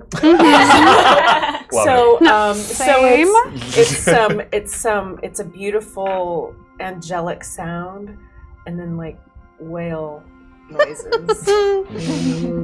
Yeah. Awesome. And there's like just a really gentle beat under it, a churning. Beautiful. All right. You all head off to your rooms to get ready for this if you can call it sleep, that you get now as undead, except for Luce. Luce, what are you doing? I'm gonna go outside and work on the Steel Defender, probably just for a couple hours now. Okay. You know. You almost Oh, don't no. even hear the music because you are so locked in your head. You have not completed the translation, but you've done enough to know what you were working on and why you didn't want anyone to find out. Because you, with your knowledge, with your thirst for knowledge to be the smartest person in the room, you had been working on something that ultimately questioned your morals a little bit. As a tinkerer, creating artificial life was second nature almost, but you started to wonder how far you could push that. And you started to research how these beings called the Warforged are made. And you started. You did not finish. You stopped yourself before you completed it. But you started to look into how to create a creature with a soul inside of a mechanical body. How to create life from nothing, from scrap metal. And this is what you had been teaching Thesper. Almost the powers of a god. And on that note, we're going to take an intermission. What? Good night. Good luck. We'll see you in a couple of minutes. Go get a snack, get comfy, hydrate, and we will see you for the second half of this episode.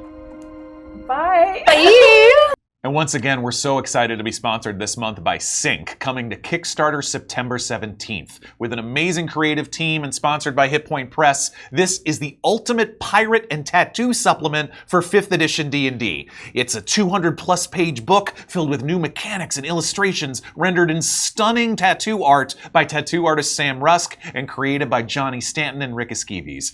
Inside the book, you can find 4 brand new subclasses like a Mistbreaker Ranger who wields ethereal harpoons, or a spell skin wizard who tattoos their spellbook onto their very skin. You can find 50 plus magic item tattoos, so much more. You can add the coolest pirates, the coolest tattoos, so many brilliant, beautiful additions to your game, to your campaign, to your characters. Get Sync on Kickstarter September 17th. Don't miss out.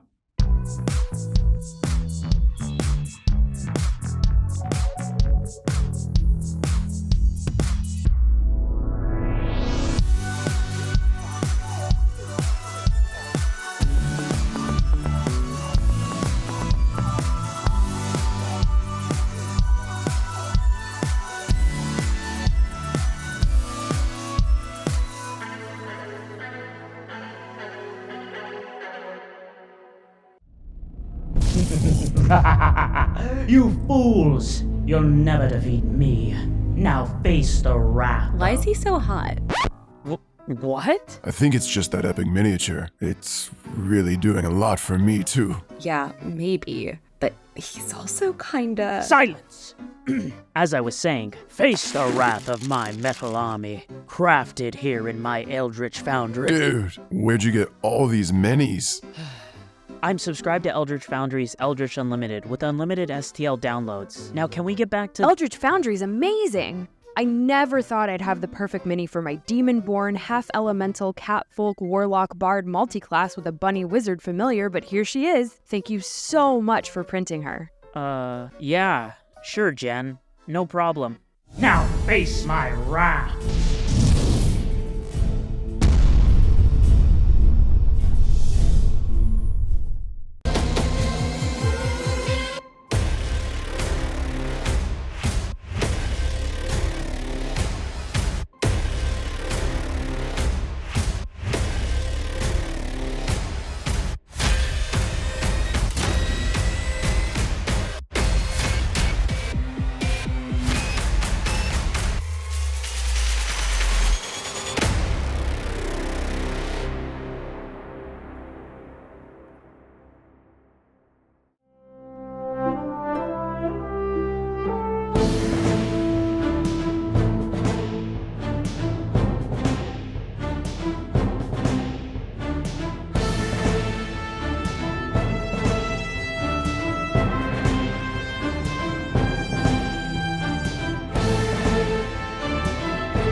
You fools! You'll never defeat me. Now face the wrath. Why is he so hot? What? I think it's just that epic miniature. It's really doing a lot for me, too. Yeah, maybe. But he's also kinda... Silence! As I was saying, face the wrath of my metal army, crafted here in my eldritch foundry. Dude, where'd you get all these minis? I'm subscribed to Eldritch Foundry's Eldritch Unlimited with unlimited STL downloads. Now can we get back to... Eldritch Foundry's amazing! I never thought I'd have the perfect mini for my demon-born, half-elemental, catfolk, warlock, bard multiclass with a bunny wizard familiar, but here she is. Thank you so much for printing her. Yeah. Sure, Jen. No problem. Now face my wrath.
Hello, welcome back. I hope you had a good rest, because we're jumping right back into it. Your night passes uneventfully. At one point, Lucyvian, you've come back inside after working on your automaton, and you hear distant shuffling.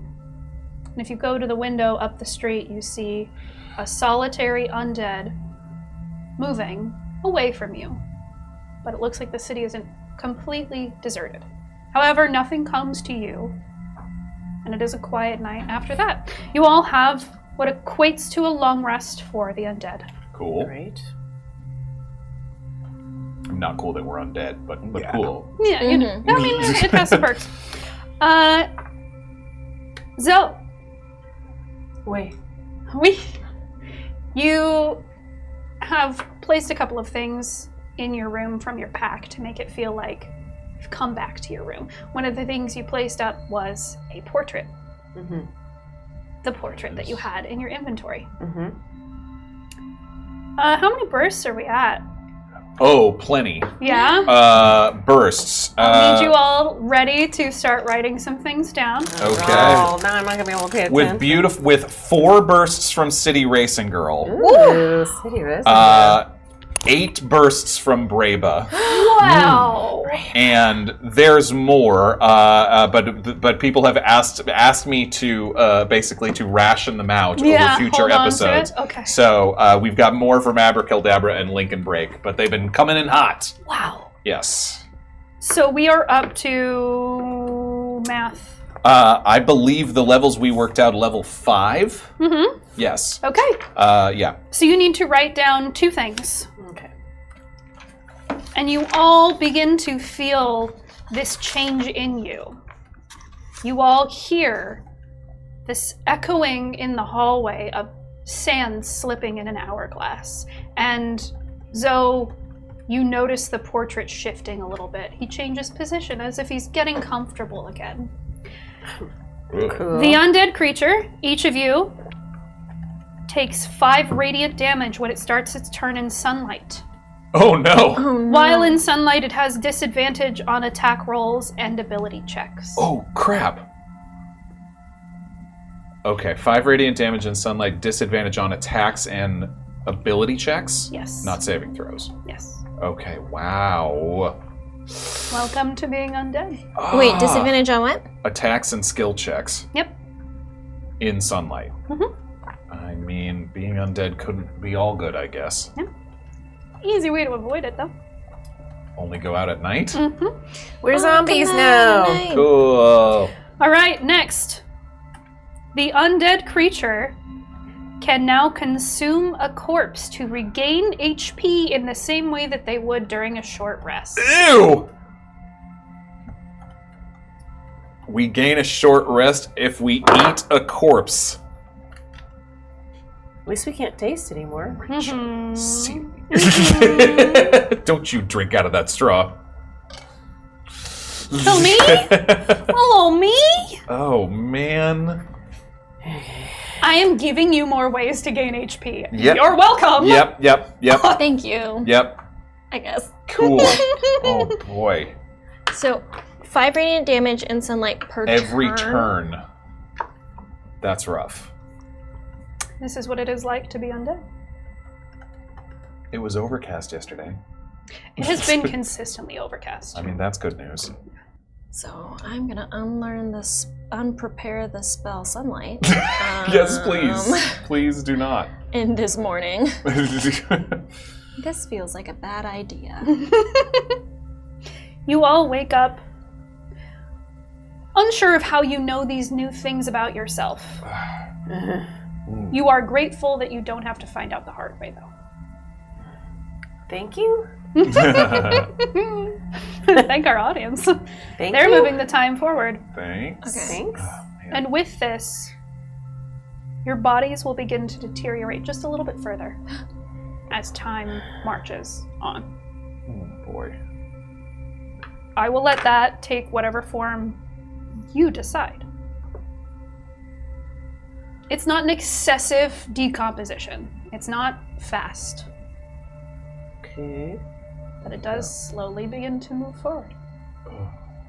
Now you are each in your own rooms. Thankfully, again, today it is pretty overcast, but still precarious to go outside. I think...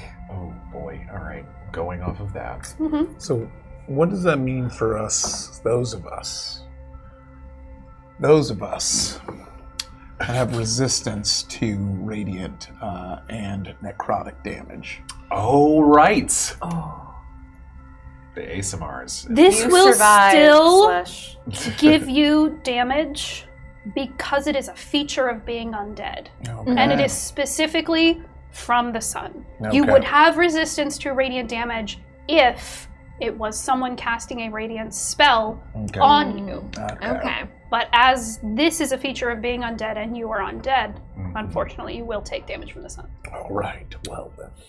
I also have good ways of restoring HP in case we get hurt. And I just took prepared control weather, so. Great. Thank you. That's going to be very Amazing. helpful. All right. Okay, so now what's happening? I was going to say that Sorry, give me 1 second. We're all like, do we have a spell that will... That I cast Don't Be Dead Anymore. I cast Destroy the Sun. Whoops, what could go wrong? Fireball the sun. No. Can I do that? You can do whatever you want. I will never stop you from doing Oh anything. boy. Certainly try. You can certainly try. I think waking up, I think I start, the like muscle memory kicks in, and so I bathe and try to shave, Okay. and I think I cut a little bit of skin off my face, Okay. and it doesn't bleed. Nope, it does not. And I'm in the kitchen of the tavern? Yeah. Okay. And I'm going through the motions of trying to cook things. I'm trying to find something to cook, even though I can't taste anything. There's what you would find would be preserved things, but even that is just barely tenable. Well, I'm gonna try to warm it up because I feel like if I zap Sure, it, maybe it will be sure. okay to maybe eat. It's a even lot though of- we don't really need it, but I feel like we Yeah. would want a meal to wake Through up the ritual, to in our home. yeah, absolutely. So I'm cooking it, and I have the heat, and I burn myself, and some of my skin is burned, is singed Singed. Okay. on my right hand. Why are you laughing? Don't laugh. Nothing. I'm nervous. Just smells like burned ham. cooked ham. Yeah, delicious. Ugh. Oh, such an evil laugh. Just the thought of you burning your hand and being like, oh, Delicious. smells like ham. We do. We can still smell things. Yes, you can. Yeah. I think for Lucyvian, he's kind of sitting, he's kind of like cleaning up his tools, kind of packing stuff to bring, and he kind of catches his reflection and notices, that even the melanin is now, it's less of a mahogany, definitely more of a gray, and when he looks down at his hands, they're just close to his bones, like the muscle has deteriorated, and he kind of he pulls off the scale mail to look and notice. He can definitely see his ribs, and that like his muscle mass has deteriorated, and now it is just skin and bones. And for Rivers, she goes through her desk and she finds a small mirror that she sometimes uses for scrying. And she catches her own reflection and her once, very bouncy and healthy skin that had at one time a rainbow iridescent sheen no longer has that sheen, and the skin is starting to become very taut across her features. Eyes are a little more sunken. She just doesn't have the magical life that once exuded from her. For my ASMR, remind me, your wings look a little bit like moth wings? Lucyvian, what do your wings look like as an ASMR? I feel like his wings looked a lot like kind of like angelic wings, like feathered, but like pretty small. Yeah, and I feel like now, along with the skin, the wings, the feathers are just starting to fall away, and it looks like kind of like whenever you see a pigeon, you're like, "Damn, what'd you go through?" Yeah.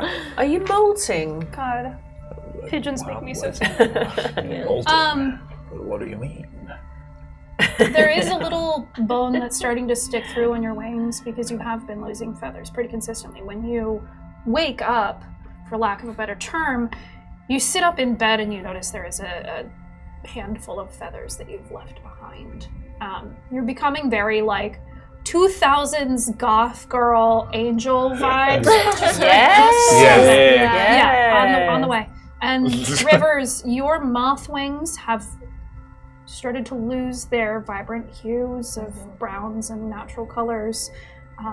And there are a few holes beginning to form. I feel like she's also leaving like dust. Yeah. From the sort of, I guess, do moths have like scales? They have like a sort of velvety. Yeah, they have a dust cone. Yeah. She's leaving a little trail of dust whenever she That is really sad. lies down or flutters. Anyway. So, downstairs cooking breakfast. So, you have this compulsion now to keep the portrait on you. You can't explain it. You have to have it on you. And you have gotten used at this point to hearing it whispering to you. Okay. And you know that no one else can hear it. But once again, it is whispering to you, please find me, please. And the voice gets weaker. He sounds quieter, almost frail. Almost as if he is beginning to disintegrate a little bit with all of you. Okay.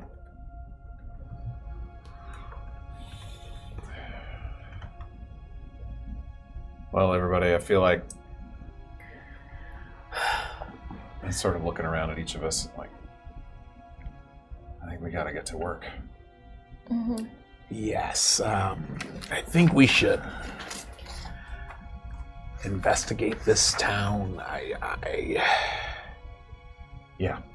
Because, I mean, this could be what we were meant to see, but something tells me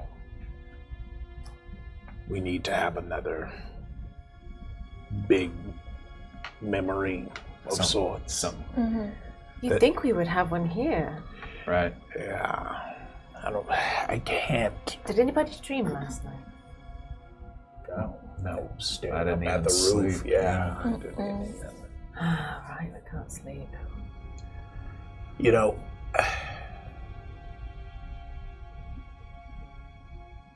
even though I can't quite remember how we died, I gotta imagine it was much better than this version, where we're slowly dying, and it seems like no matter how this ends, that's still what's in the cards for us.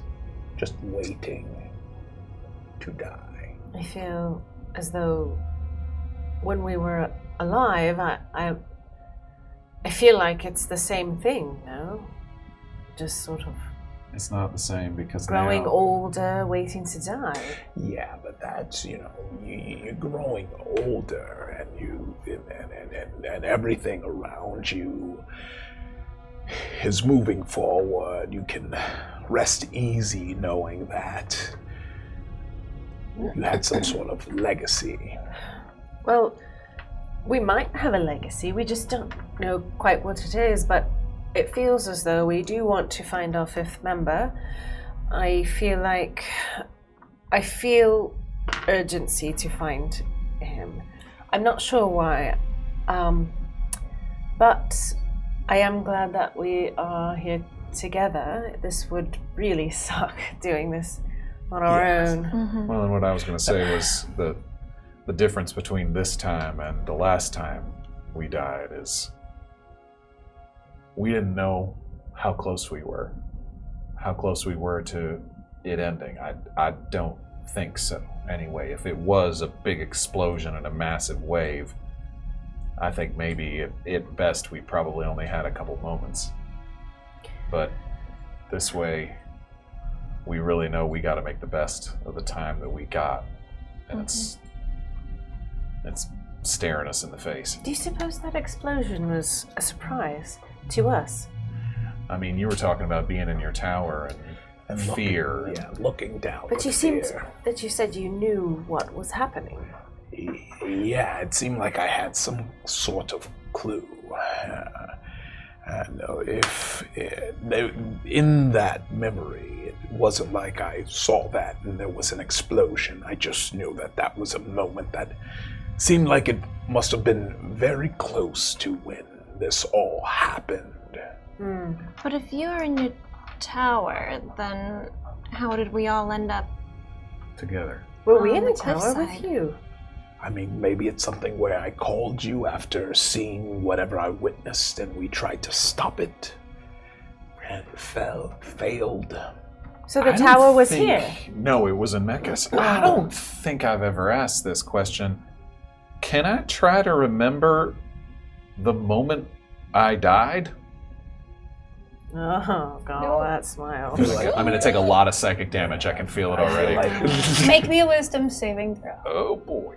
I already used my... That's such my a good advantage. question. Ooh. 26. Take 90 points. Wait, what? 90 points of force damage. Yeah. Okay. Do you remember your death?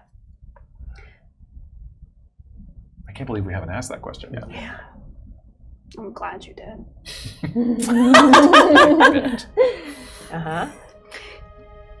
You close your eyes and you try to focus so hard solely on that. You remember being in the dark. There's another voice that you don't recognize. and you can't quite hear what he's saying.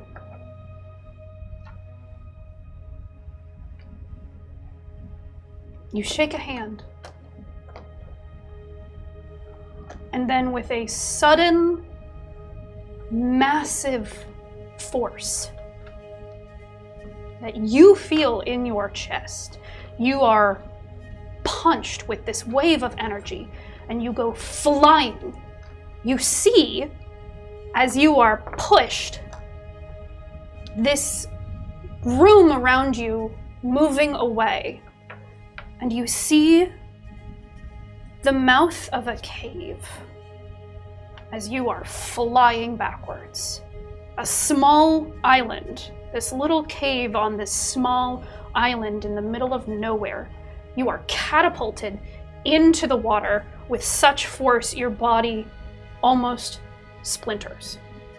Your bones break, and you hear the splashing of your friends around you, notably only 3. Okay, that was my question. Okay, so we were together. It wasn't just me. Yes. We were on an island, and something blasted us out of a cave, but it was only I think it was only the 4 of us because I only heard 3 other splashes. But a Thesper could have been one of us, and one of the rest of us might not have been there. I don't know. I think based on the evidence that we all have now, we can only assume that it was us. But I remembered so one of the last things I remember was a handshake. Some handshake. Yeah, and right, a handshake and then a shot to the chest. But remember the Wheel of Fortune card? What Parmini said. Someone made a deal that helped us. Someone made a deal. I remember shaking somebody's hand, and then moments later we were dead. The voice that you remember was a very calm voice, the voice of a young man, but unfamiliar to you. Not Thesper. Not Thesper. A young man. All right. All right. Unfamiliar. But an island out in the middle of nowhere. Do you in remember a cave. Was he talking to you? You heard his voice, so what did he say? I remember a hand. Anything about the hand?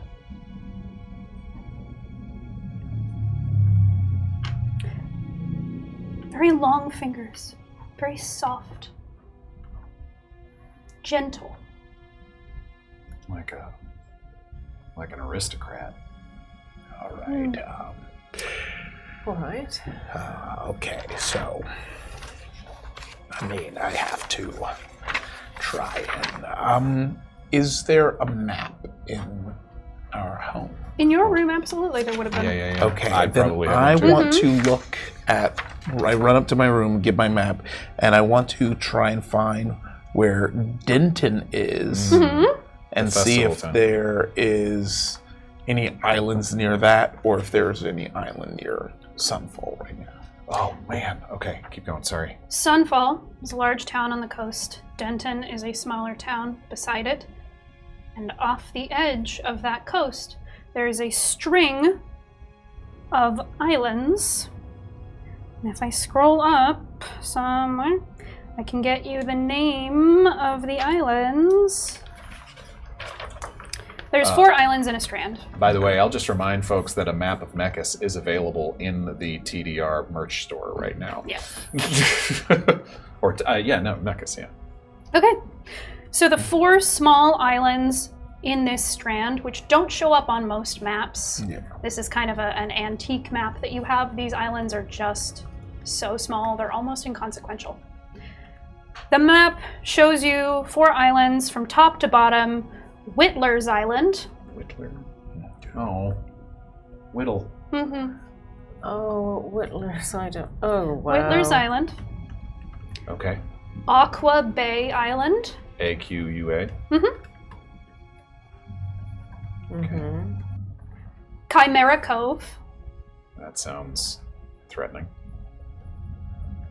And the last one is called Reunion Island. These were the working names for a reality show. Reunion Island. Welcome back to season 1 of Reunion Island. The high school reunion and Survivor. Oh my god, I would die. I would jump into the ocean, swim back home. I do like the idea, though, that there is a reality show where people just whittle. Welcome back to Whittling. Yeah. No, you're... Okay, there's Denton. Yeah, and I go... Now, there's 4 islands: Whittler's Island, Aqua Bay Island, Chimera Cove, and Reunion Island. And something tells me we probably want to go to Reunion Island. And also, before the Wheel of Fortune card, the Strength card that Parmeni pulled, waves, darkness, and a choice at the end, was what they said. A choice at the end. Shaking somebody's hand feels like some kind of choice was made. Yeah. Mm-hmm. So we'll find out about that after we knock out these other things on our list. So we must get to a dock? Well, let's start here. Yes. Let's start here in Mechas. Then after that, we'll go to Denton. Yeah. So impatient. I just want to go. I know. Yeah. But we need all the pieces. Yeah, every step of the way we've got some information that gave us more. I mean, I guess it just feels like madness, just getting these pieces, and we don't know what any of them mean. What feels like madness is all we have is a portrait that seemingly only speaks to you based on what you've told us. Yes, and it's been pleading with me, and it's been getting quieter. Yes, I may have... like tired. I'm glad I haven't lost my sense of smell, because that sure smells like a trap. You think? I mean, leading us, pleading. I could try to scry. You seen his face? Yes. Sure. And I know mean, his you're name certainly and- probably familiar enough now. Yeah. And Go she'll for it. You need this portrait? Or Yeah, you she'll just take do the it? portrait, Okay. she'll set it in front of her, she'll take out her little mirror. Oh boy. And You want to hold the obsidian too? Just kidding. Sort of. Could boost your spell. All right. Why don't you just might need the boost. just hold this? It could help. Okay, but if it I don't want to use it up, but I think this is pretty important. Agreed, yeah. I agree. Okay, the target must make a Rachel's wisdom saving smiling. throw. I'm scared. You have advantage on the wisdom saving throw, but you can choose to fail it. Yeah, and it's modified by how well I know the target and the sort of physical connection I have to them. We'll hold I'm not even hands. going to roll. Oh. You cast Scrying, and you're looking in this little mirror. All you see is darkness. Your little mirror no longer shows you your face, the ceiling above you, the walls beside you, your friends around you. It just shows you darkness. And as you watch, you unconsciously begin to lean a little bit closer to the mirror, hoping maybe you can get some kind of small detail out of it. And in the inky black darkness, a tiny pinprick pale appears. And slowly, you begin to realize it's a face surfacing out of water. It looks like a death mask. Smooth, almost unnatural. Tan skin that was once pale. Pale skin that was once tan. Long hair. Tattered. Matted. grown even longer since the last time you saw him. It floats there, eyes unblinking, just glazed over in death. The body bobs in the water on the surface, unmoving. And then it is grabbed, pulled under the water until all that's left is hair floating on the top of the water. Impossibly long hair. And very, very faintly, you hear the sound of a bell ringing. And then the vision fades. You alright? He's in water? Something, I just saw his face in a vast, dark pool, and something yanked in beneath, but there was a bell, I heard a bell.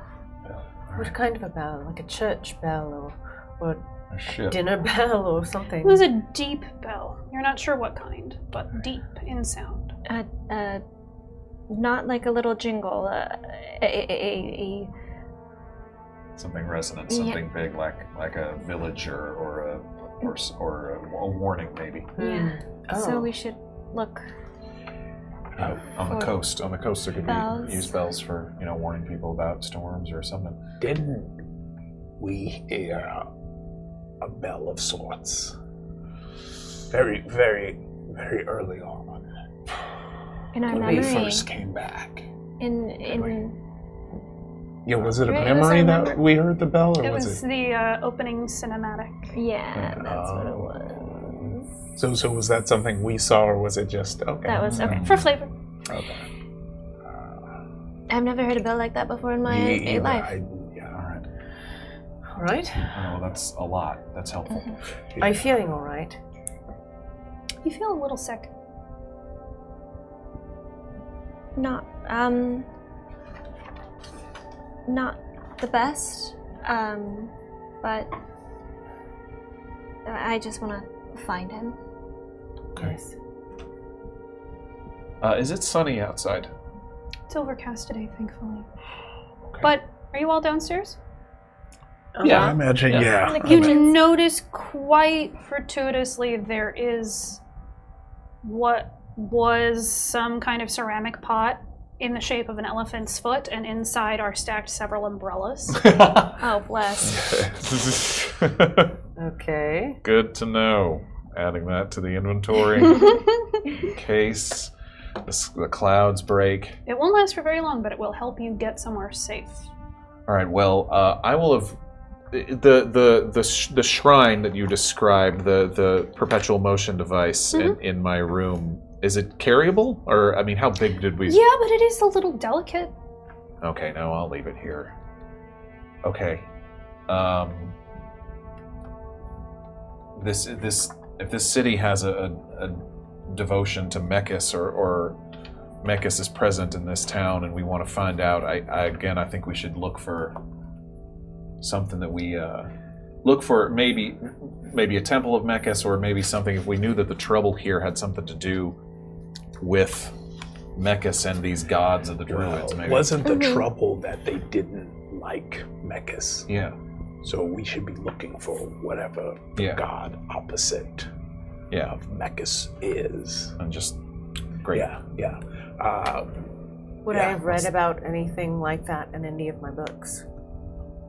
A god opposite to Mechas? Yeah, just Something about. Closest you would have gotten was Magus, Mm-hmm. god of magic. I don't know much Kind of as his about. opposite. Nothing specific. All right. Okay. Yeah.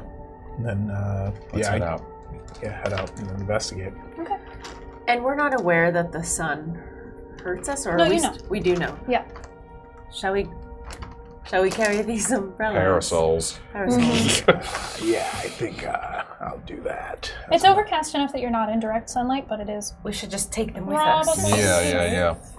I can also, if we need to. If we need to, yeah. Good Right. to have it. Right. All right. All right. And so we pile into the carriage. Actually, as you step outside, Uh-huh. now that it's light out instead of nightfall when you had arrived here, you can see the city much clearer. Okay. Even though the buildings are all closely packed and still so beautiful, even after so much time, you notice this road leads up, and you see at the top of the hill, all roads lead to Rome, this gorgeous building. Almost like a Roman temple up on the hill. It is clearly the focal point of most of this town.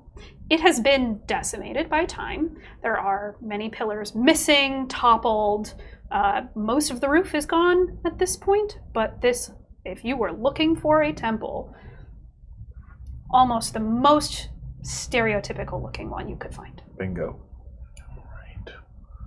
It's a walk, a short walk, or It's a long walk. Oh, it's a long walk. Yeah. Okay. It's kind of like the whole city just goes Got it. like this up to the peak where it was built. Okay. Do you see that? The temple? It's I feel like, I mean, we didn't notice it last night because it was so dark, but Yes. I don't know, maybe there would be something in there. I mean, it's certainly a place to start. It looks important. We at least know some of the trouble here had to do with mechas, and that looks like a temple. Shall we Okay. carry on up there? Yep. Okay. You hop in your carriage. You make your way up. Steel Defender clunking around behind. This is the new and improved Bucky, everybody. Lucky. Bucky looks beautiful. Shiny, healthy coat. Gorgeous horse. You can still see the bones through it, but but still, it's a nice facsimile. Yeah. As you're driving up to this temple on the hill, glancing down side streets and alleyways, you see a couple of huddled, lingering undead. They leave you alone, though they turn their heads up to look. Do they seem feral? Yeah. They're not going about their lives. They're crouched, they're crawling, they are climbing walls if they can. Some of them are just kind of standing there and swaying back and forth. None of them speak. Got it. But they decidedly leave you alone. Uh-huh. But you see there are quite a few. And you know, you were told, don't get too close. Don't start a panic, because they will attack. Okay. Just quietly head on up the road, I guess. Yeah. As you make it to the temple at the top of the hill, you notice more and more the cobblestones lessen, the more progressive structures start to fade away, and everything becomes a lot more hand-sewn, a lot more a labor of human invention and less technology used up here. A little more crude, but still beautiful and graceful in its design, and nature has started to overtake the rest of this temple. There's ivy, live ivy growing everywhere. The grass has sprouted between all of the cornerstones, along the walls, and down along the floor. It's almost carpeting the inside. There is a series of steps up and all of these Doric columns on the outside. Those that are still standing, rather beautiful, not horribly ornate, but you see these mosaics that mostly still stand of these druids, all casting rituals, dealing with nature, healing plants and animal life. And ahead of you, there's this big open hallway, and it opens up, grass lawn, empty ceiling, just sky above you. And another light rain has begun to fall. And at the very, very back, you see a wall still standing that has a mosaic depicted on it. Parts of it are missing, but the general imagery in the dead center is a tall figure wearing armor. The sun is shining from behind him, and he has this sword from which green light is emanating. And at his feet are all of these automatons. Mechanical creatures. Oh, the... Yeah. Looks like it is your guy. I guess, yeah. Our guy. Mechas. Okay. So what is this? Like a temple? Yeah. I will say the person in the center is decidedly live depicted. Yes. Not as a god necessarily. Oh, okay. It's an orcish man. Orcish man. In the middle of this lawn, suspended in the air, slowly rotating and letting out a soft hum, is a shard of obsidian. Whoa. Black, reflecting the light on its multifaceted surface. That looks important. I'm sorry, what size was it? Shard, just like the other ones that you've had. Okay. Before we run up and touch that, Yes. can we, Powwow. or just at least like, do a once over of the area and make sure there's. And I want to. Do I recognize the figure, the orcish man? No. No. Okay. You can make a wisdom saving throw if you'd like to try and remember. I'd like to see, but it seems to be not just a follower, but a messenger of Mechas in some way. Seems to be what I'm guessing, but 19. Okay. You are looking. Do you get any closer, or are you just looking from where you are? I think I start to get closer. I'm giving around the shard. Around the Giving shard. you a good berth. You get closer, and the more his features are shown to you, he has long, perfectly braided, beautiful hair. He's missing half of a tooth here. He has a pained but angry look on his face, and he is brandishing his sword high above him, a great sword that is glowing this green light. You notice a cluster of druids off to the side that look like they are running into battle. They almost look incensed, feral, ready for bloodshed. And on the other side, a cluster of druids of all kinds, tieflings, orcs, humans, elves, Aasimar, humans, all kinds of people running towards a cluster of woods, trees on the very far end of this mosaic, just a sliver. And in the center of it all, this figure, this orcish man with cogs and metal and plates all around him at his feet. Everything about him looks very natural, and as you look up into his face, you get one of those snapshot, soft-moving tableau memories, all watercolor, but this time, you're right in his face. And you're in pain. And so is he. He's bleeding from the mouth, snarling. But he's with me. Yeah. Okay. There's a memory. You are locked in combat with this man. Okay. He's wearing armor.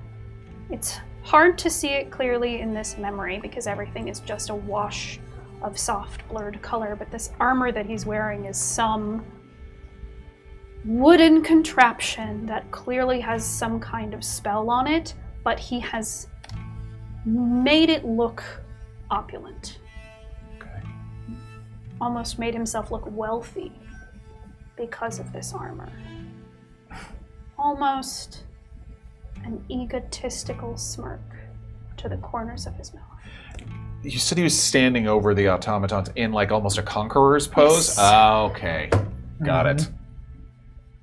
That clears something up for you. I mean, I think this tableau on this wall, in this place, this feels like the enemy of Mechas. This feels like the leader of the druids. Yeah.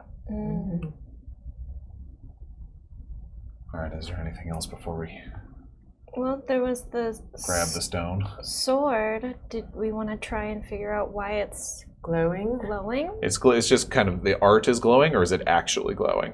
The art is glowing. It's So a it's depiction just- of him in Oh, battle. depiction. Okay. Oh, for some reason I thought it was a statue. I did too. No, it's a mosaic at the very end of the hall on a standing wall. That makes way more It's sense. just All really right. good art, actually. That's Yeah, just really yeah, good yeah. craftsmanship that makes It's it a lot look of like it's glowing. It's not actually detail, glowing. shading, yeah.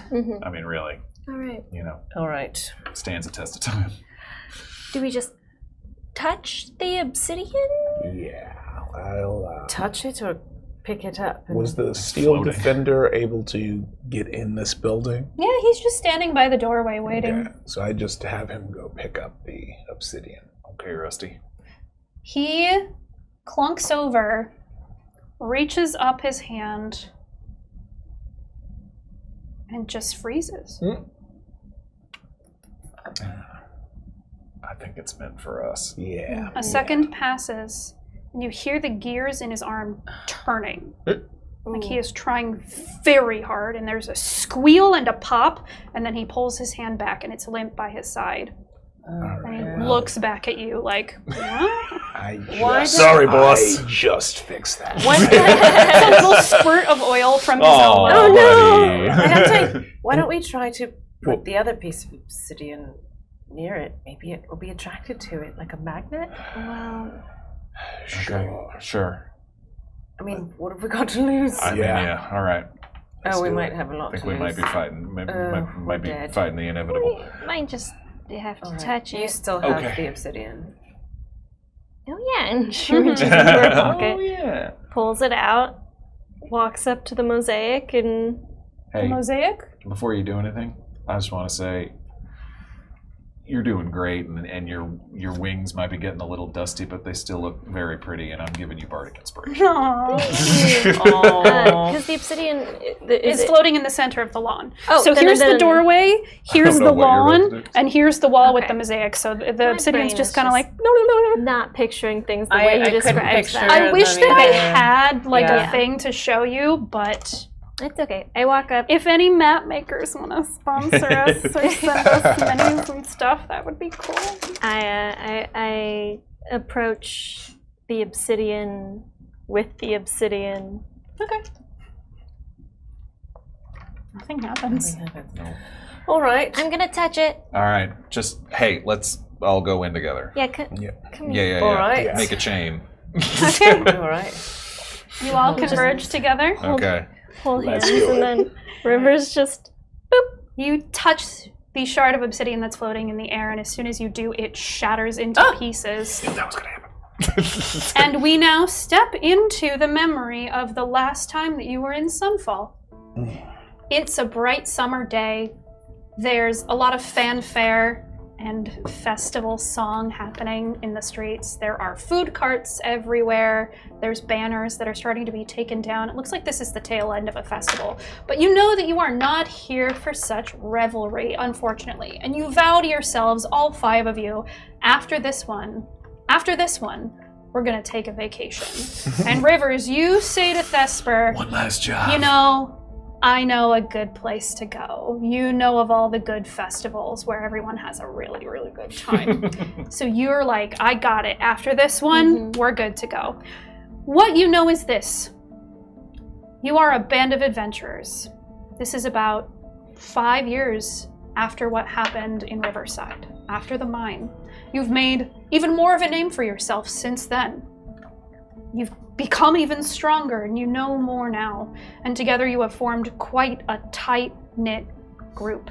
You are here in Sunfall, partly because it is your home, and partly because some poor creature wandered into your tavern one day and told you they were concerned about Orfeo. PH or with an F? F. Orfeo is the leader of a group of druids who is often seen proselytizing in the street. It moved from him being the one to hold his sermons on the evils of technology to other druids as he became more powerful and he became the figurehead for this movement. Eventually, this group took over the big, beautiful temple at the top of the hill that had been standing empty for years. And they used the power and the money that they had gained from donations from their sermons to make this place extravagant. There are banners outside. They constantly have people in the streets getting donations, gathering money of any kind, giving out their pamphlets. It has become a golden palace.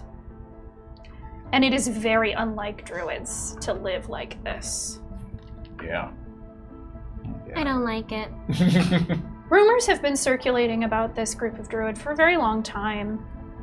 It's a small group, but it's getting bigger by the day. They are constantly recruiting people, and they're constantly recruiting rich people, which is perhaps the most dangerous part because they now have a massive coffer to pull from between all of their donors.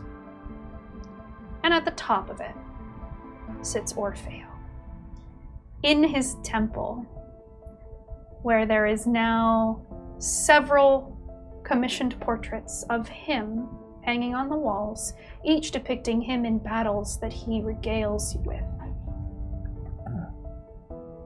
Nature grows here, but it is no longer tended to in the way that druids mostly tend to their nature. There are rumors being spread, and this terrified person takes off their hood. She introduces herself as Amalia. She's a tiefling. Her black braids are done up in buns that circle around her reddish-brown horns. Her lavender eyes are large and soft and turned down at the corners.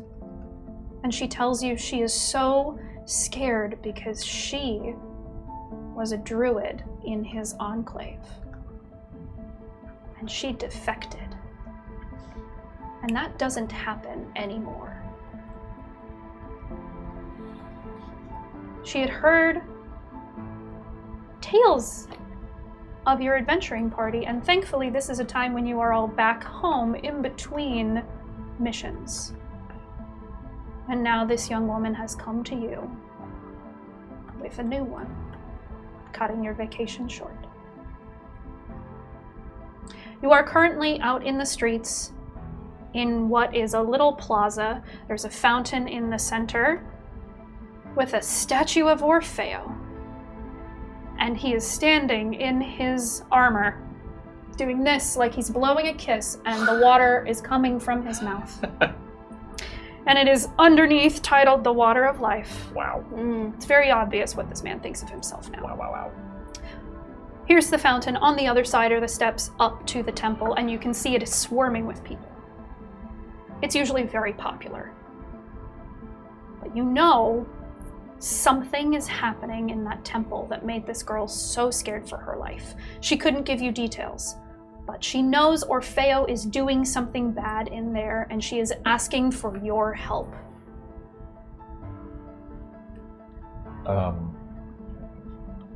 Side note. Mm-hmm.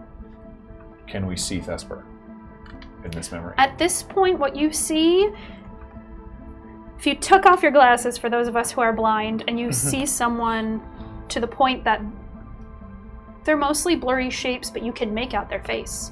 Especially because you know them. You know what their face looks like, so you can make sense of the blurry, jarbled mess. Yeah, sure. Okay. Yeah. Very appropriate for all of us.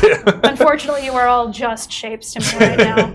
But you can still see where people's eyes are and where their faces are, and it becomes just that much clearer.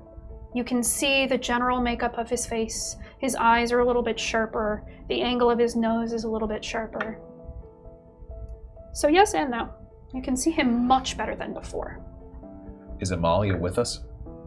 She can be if you asked her to come. I mean, I don't think I would want her to be. Yeah, we'd somewhere safe. Mm-hmm. Okay. Well, yeah. This all feels wrong. Yes. I mean, I don't gotta tell you, I'm sure. No, I don't know why they're worshipping this guy when, druids tend to worship nature and the gods of nature. I don't know who this guy is, but he's not someone I trust. Well, what scares me the most is not necessarily the fact that, he's fashioning himself this way. It's the fact that whatever's going on in there is enough to make them follow him like this. It's almost as though they're brainwashed or something. Or like we've seen in our adventures, there's many people who claim to be godlike through dark ways, and but this seems like a whole business of sorts. Oh, but you don't an gotta, infrastructure around this. But you don't got to brainwash someone idolatry. for them to make a bad decision. People do that just fine on their own. For the first time ever, you hear Thesper's voice. He has a soft tenor voice, melodic, and he says, "Do you think he really fashions himself as a god?" I think he does. I mean, looking at the statue, certainly he's on his way. I mean, I wouldn't have a statue made of me. Spitting water and claiming it's the water of life? Is that how one becomes a god? Is people just believe in you enough that you become one? I think it's a little more complicated than that, but I don't really know. There are plenty of false gods around. Yeah. And they usually do follow that formula. You just do truly all you really need to get the common person to think of you as a god is answer a couple of problems of theirs. Do something that seems yes, like a miracle otherworldly, and then rinse, repeat. All right. Are we feeling? I'm sorry. Are we? We're being noticed by the druids and stuff. Like they all know, they see us. We're just people. Just kinda You're standing in the square. There's a Busy bunch enough. of people milling about, going about cleaning up after the festival. There's like scattered confetti on the ground. So you're just part of a crowd. Shall we? Could put disguises on, dress up like a crew that's going to help them clean up. And just go right in there. We could. Because everybody knows who we are. True. Could also wild shape. We could. Don't if you? needed.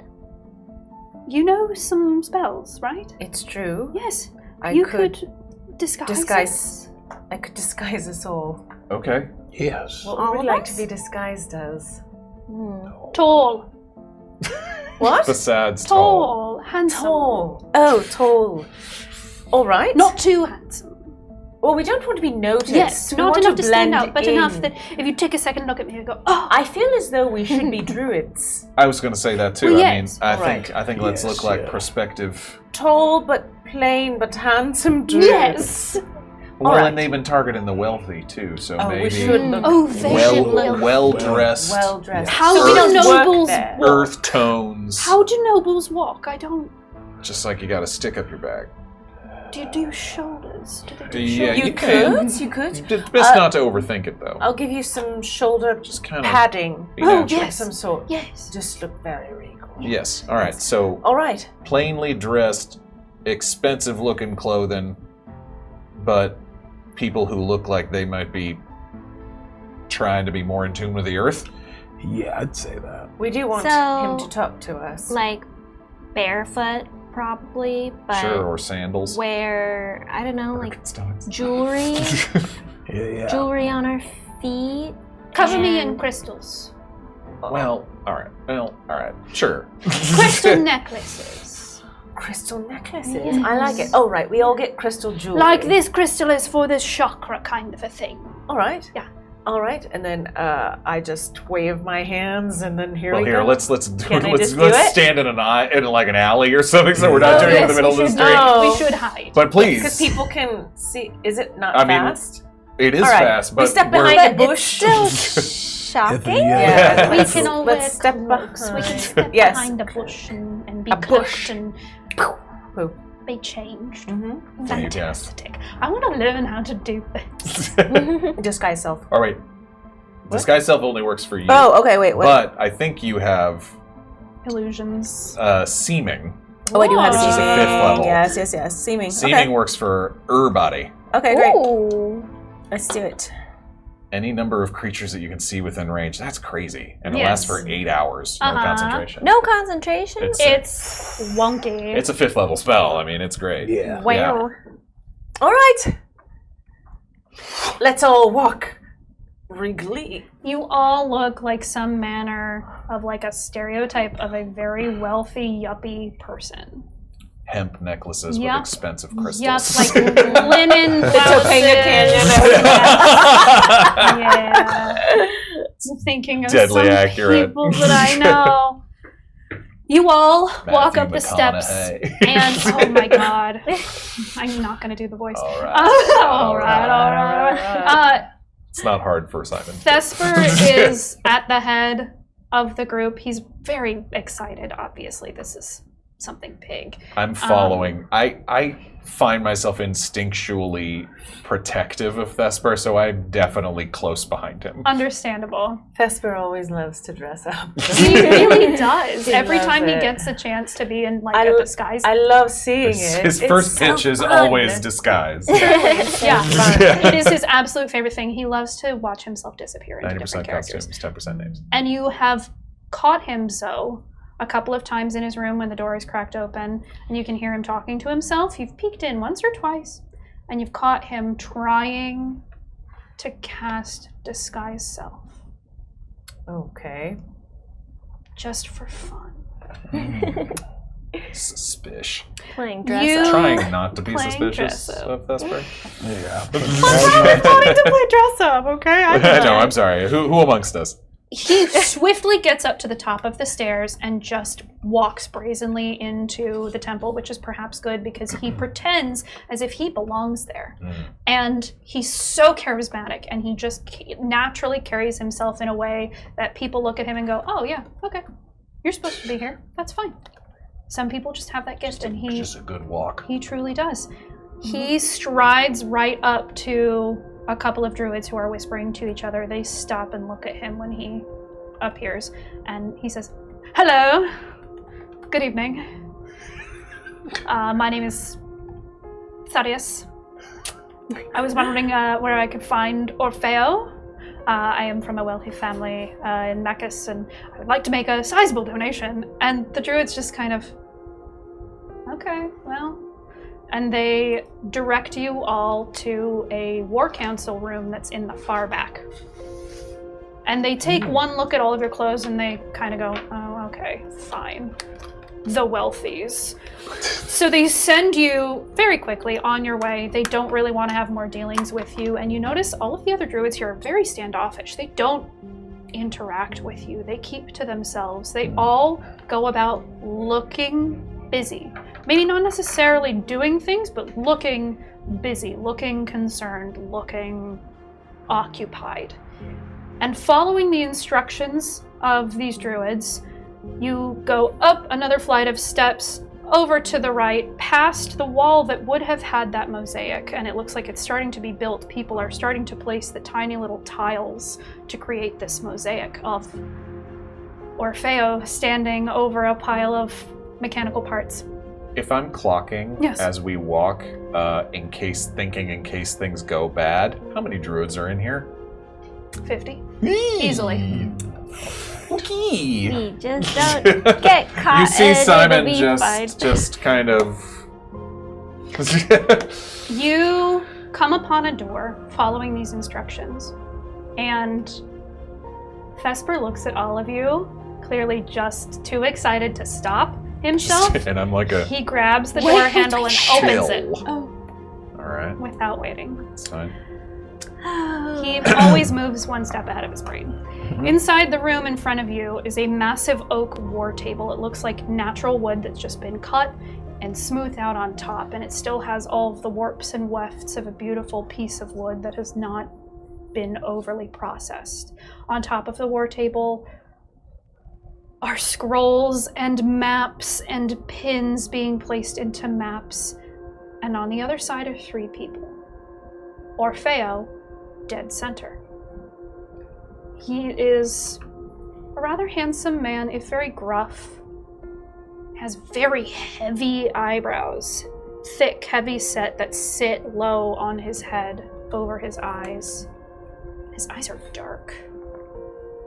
You immediately sense a kind of power in him, and so, being so familiar with magic, you get this metallic, acrid taste on your tongue. You know something is in the air in this room, and Thesper strides in, held back. I put my hand on, I'm a halfling, I put my hand on his thigh. Oh. Sorry, I don't... Not like that. Maybe we swap cards. Maybe here. later. No. Sorry. Yeah, that's about where you would be height-wise. Yeah. Begging your pardon. We were instructed to come up here, but we have just traveled from Mechas, my family and I, and we been hearing such great things about this temple and your work. I assume you're Orfeo, yes? We were sent back here from some of your workers, or your church members. Our family has been very fortuitous in our business dealings, and we were simply seeking to possibly find ways and the best organizations to give our money. In simpler terms, yeah. Fondness for nature. Indeed. That we do. The person next to him on his right, dressed as a mage, leans up and she whispers into his ear, not taking her eyes off of you. And Orfeo tilts his head, and when he speaks, it's this deep, rumbling voice. And he says, "Welcome. What did you say your name was?" Stephen. Stephen. And this is Thaddeus. Thaddeus. Welcome to my temple. You see around the room, now that you're in here, portraits of him vanquishing all sorts of foes, lining the walls. What's the map of? Mechas. Great. Cool. Chill. I would welcome you in for a drink, but you passed a ward on your way in. You can drop the act now. And behind you, the doors swing shut, and you hear a magical lock go off as Orfeo unsheaths his sword, and it immediately begins to glow this vibrant, unnatural green. And that, I'm afraid, is where we're going to end tonight's episode. I was ready to fight. I was like, all right, well, I still want to just what am I gonna hit him with? Like, turn us back into our regular nerdy adventure stuff. Just be like, we're just a club!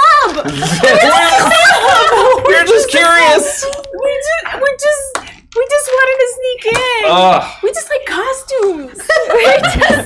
Tesper would be so down, be like, I just love costumes. I think Tesper is like a secret theater kid. Oh, yeah. Love it. Oh, absolutely. I'm starting to learn. I had heard a very you put on specific really idea. fun shows here. We just wanted to cast. Every episode feels like so much happens and so much information is dropped. Yeah, you've listen, really outdone yourself. There's a lot happening. I can tell.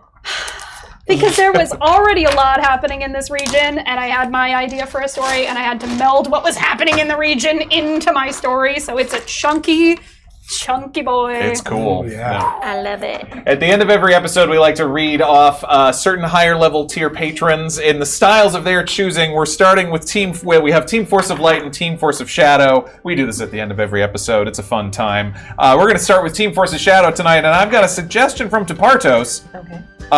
Which, for those of us who've been through organizing a wedding, I think this will cause a shiver up your spine. Trying to determine the seating arrangement for a wedding reception. Oh boy. Honey, your mother requested that her cousin, I think I'm nuts, not be seated next to her other cousin, the Lincoln Brick family. But they were supposed to sit at the same table together. And we are running out of tables. Because how else are we gonna fit, the entire Black Kakari clan with the... And right next to the fail waffles, which, I mean, if the fail waffle course goes wrong, everybody's unhappy. As your florist, can I intervene? Please. So I only have so many placeholders that I've created with these lilies, which are beautiful. Very good choice. However, I think this can be solved by taking, I think I'm nuts, away from your mom's table, placing them with Gateway Guy. I think they would probably get along very well. Okay, so is this a good time to interrupt? I know that I said that you could rent the Magus room, but we really don't have that available. Wait, it's not available? No, I'm so sorry. Wait, so what was that room? It was the Idaho Judd Hall. Yes, Idaho Judd Hall. What is it, like shaped like a potato or something? It sort of, yeah. It's a really pretty room. I think the lilies are gonna go great with the abracadabra potatoes. You have to cut your seating, like your guests in half. In half? Yes. Yeah. But the acoustics in there. Oh, they're beautiful. They're beautiful. The acoustics in the Idaho potato room to die for. Little known fact, potatoes, great acoustics. Thank you, Team Force of Shadow. That was interesting. I love that one. This one we're causing a lot of stress and anxiety in these readings tonight, because for Team Force of Light, with a suggestion from Idaho Judd, an airline gate agent calling out the groups for boarding. Oh God. Very, very demure, very classy. Now boarding Group A for Angel Devilson. You amazing A group, Angel Devilson. Excuse me, ma'am. Oh my God, please! I just want to get to repeat. Yes. I have a lot of anxiety, and I really just need to know: are there going to be any festive life preservers on board, just in case we crash into the ocean? The plane is equipped with 2. It'll be shown in your safety meeting. There's They're on only both sides. They only need 2. They're very large. She just said Group A, and I'm pretty sure mine says Group Triple C. Oh yeah, Triple C, yeah, is that the, Look, I'm just vibing because I'm trying to make it to the City Racing Girl concert. So, cool. But we won't. Now boarding Group B. Group B for Braba. Excuse me. Hi. My name is Fenderil. I'm on a standby list. Is there any extra seating? I will let you know as soon as I can. We have to board the rest. Excuse me, ma'am. Is there going to be a Ghostbusters quick response unit like on the tarmac? Yes, there is one that accompanies help me every out flight. here. Is there any way to know what gate we're going to be landing on? Because some of us who have a layover and need to make a connection, I don't want to have to make a dungeon speed run all the way across the Dallas airport. Let me just give me 1 second. I think that you are landing in Gate J for just Jules. Oh. Baby, did you bring any Bravas? I'm freaking out here. Unbearably loquacious. Oh yeah. Now. Look, baby. Ladies and gentlemen, unfortunately there has been an incident on board with a 2O mask. We need to unseat the whole plane and get a new plane. I knew this was cursed. I knew we should get on this for one. the inconvenience. Well, now Please we do won't. not come to my desk. I will not be there. Honey, let's rent a car to go to that festival. Good news is City Racing Girl's behind us. She can't get on the plane either, so the concert's got to wait for her. Okay, so we can wait. Yeah, Let's go see if we can get her autograph. yeah, I'm gonna go say this. Concert. Oh my God. Thank you, Team Force of Light, Team Force of Shadow. We love you guys. If you go to patreon.com/The Dungeon Run, there's going to be the short rest, so we're going to do it right after this. And yeah, we'll see you next time. We'll see you next time for Lest We Forget episode 4. Find some But evil in the druids. meantime, humankind. Be both. We'll see you. See you. Bye, friends. Bye-bye.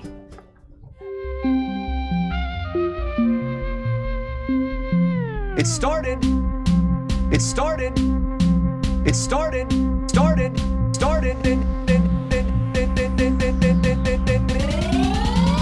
As a simple dungeon run.